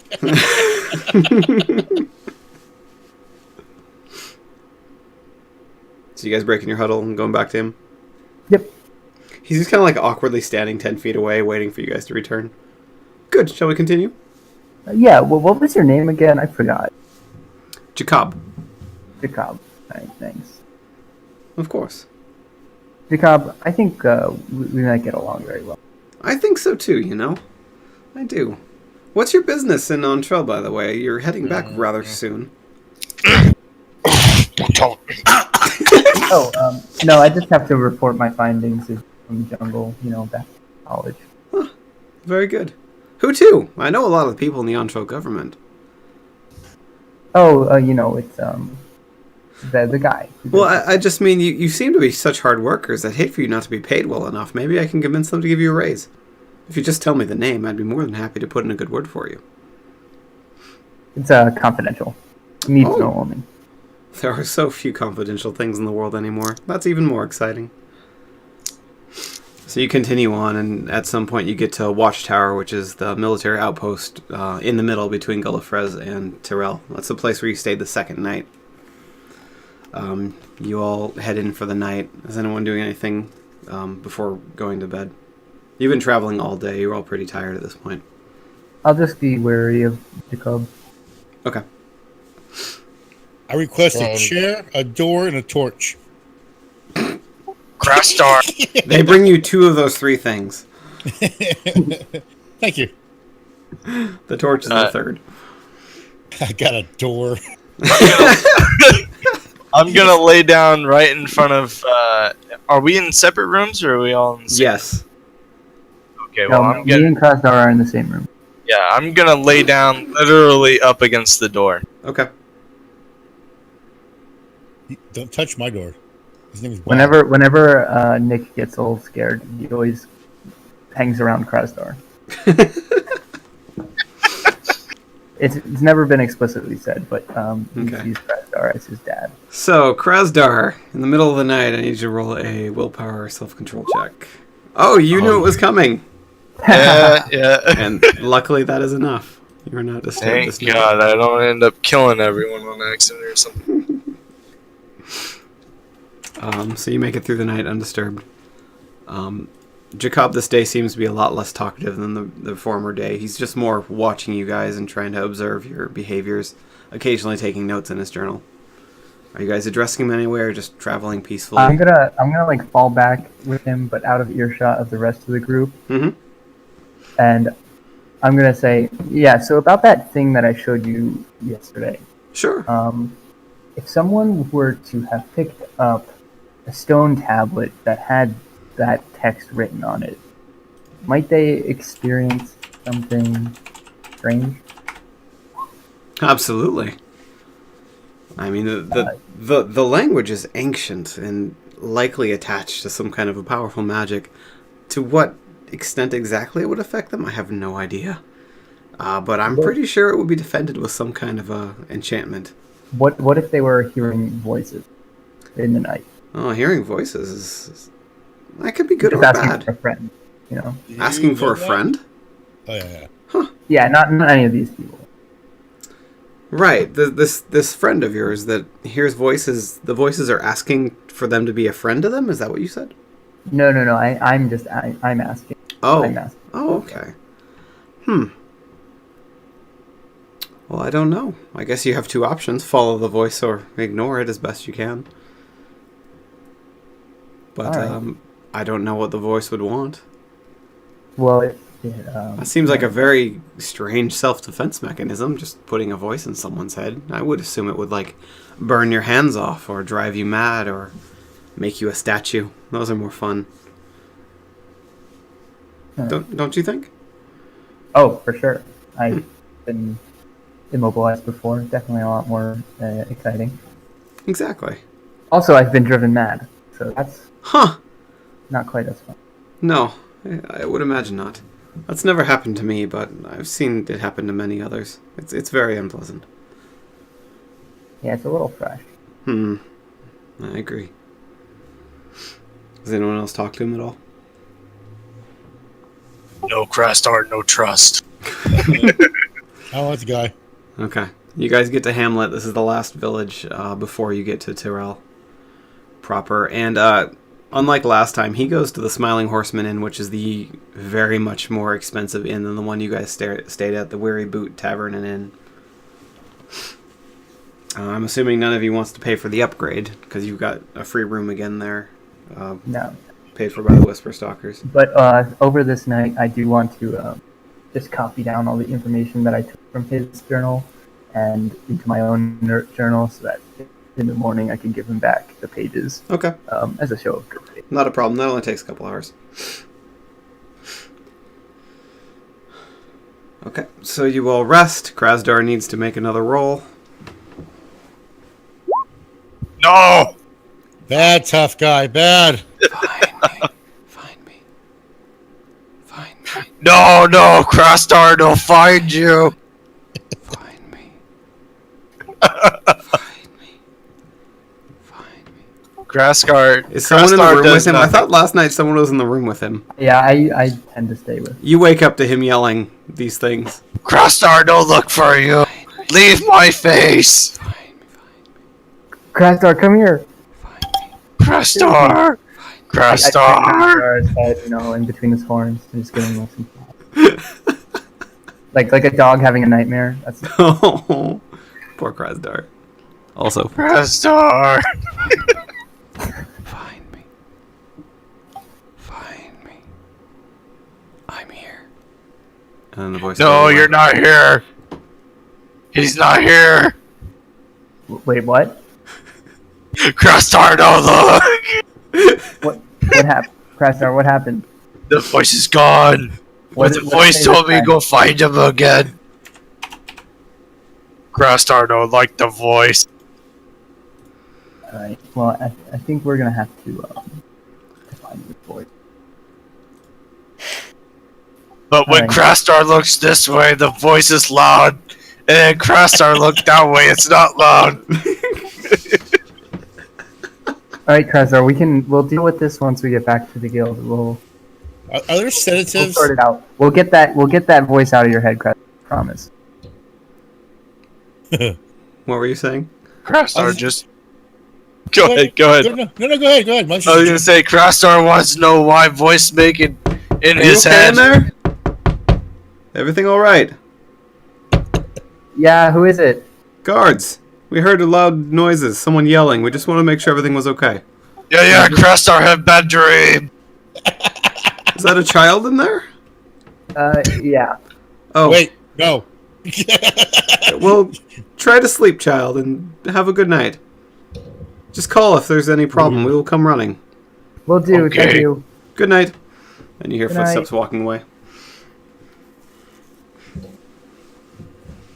Alright, and then I'm assuming we go back to bed. Yep. The voice doesn't bother you again the rest of the night.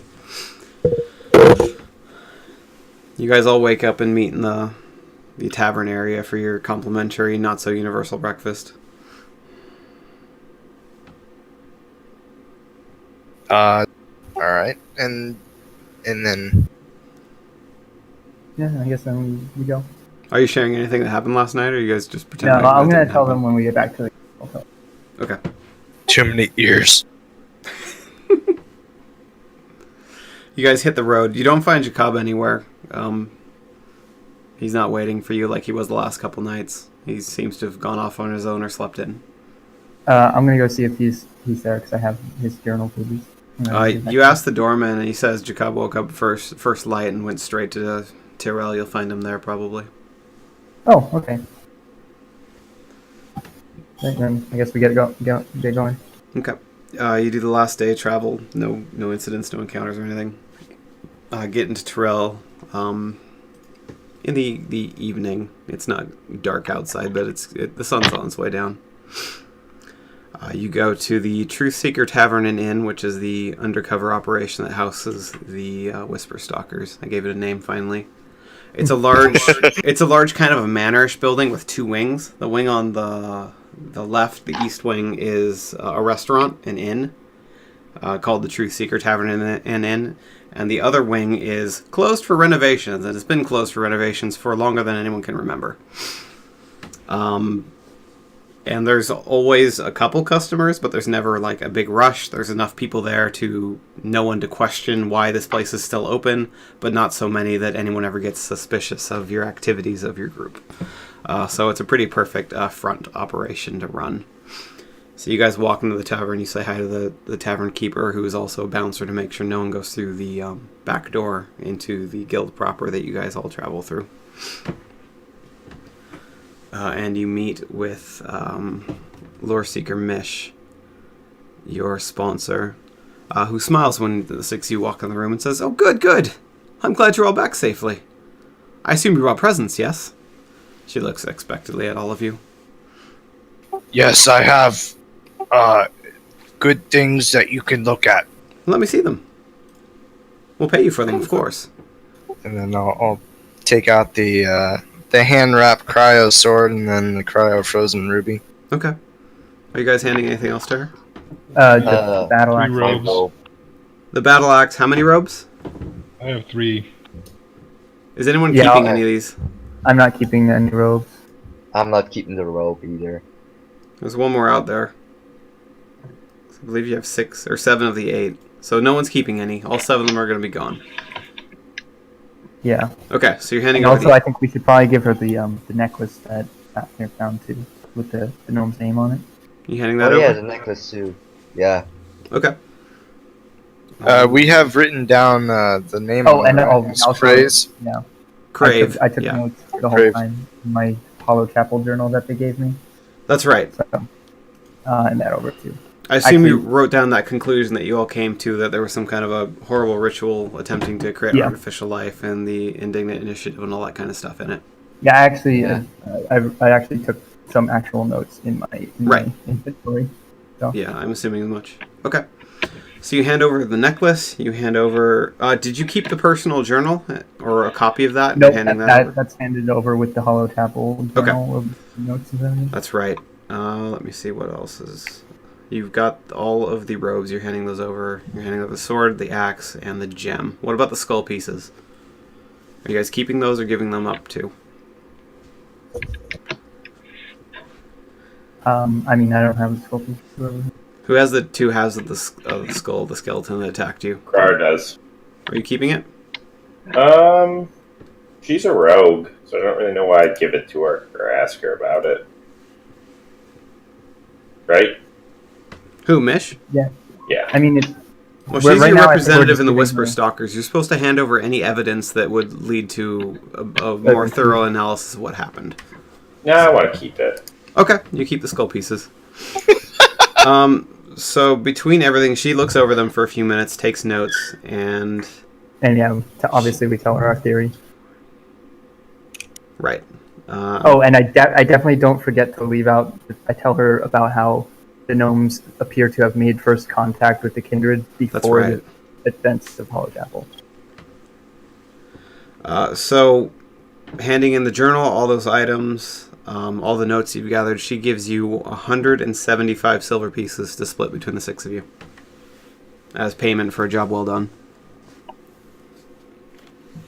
Right, let's calculate that. So I don't know what that is split 6 ways, but if you need me to add or subtract a couple to make it even, then What I was can the do that. number? 175.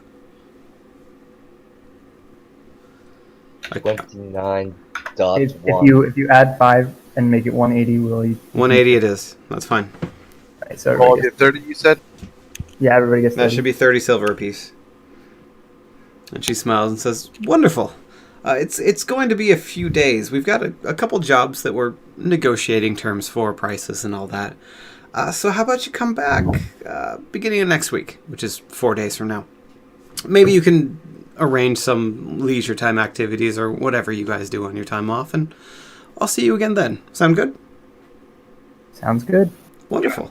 Well, your supplies have already been brought to your rooms. The steward here will show you to those, and then you're free to do whatever you want.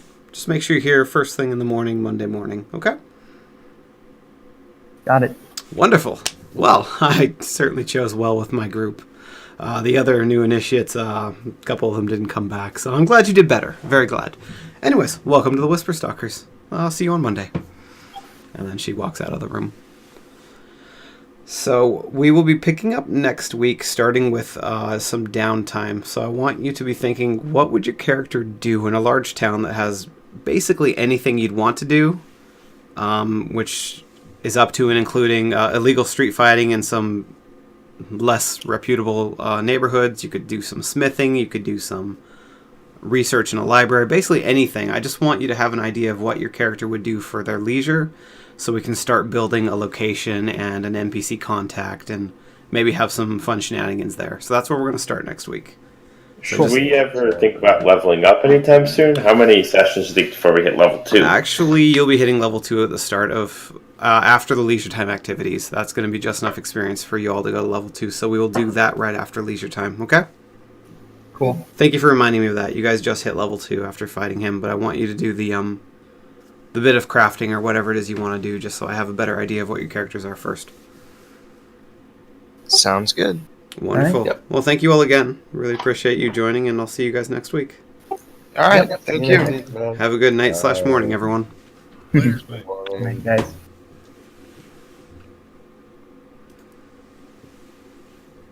Sorry, I'm updating my notes. No, you're fine. You know, my personal feelings about people.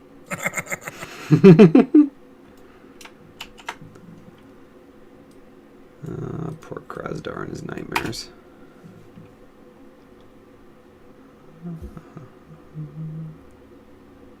Start here.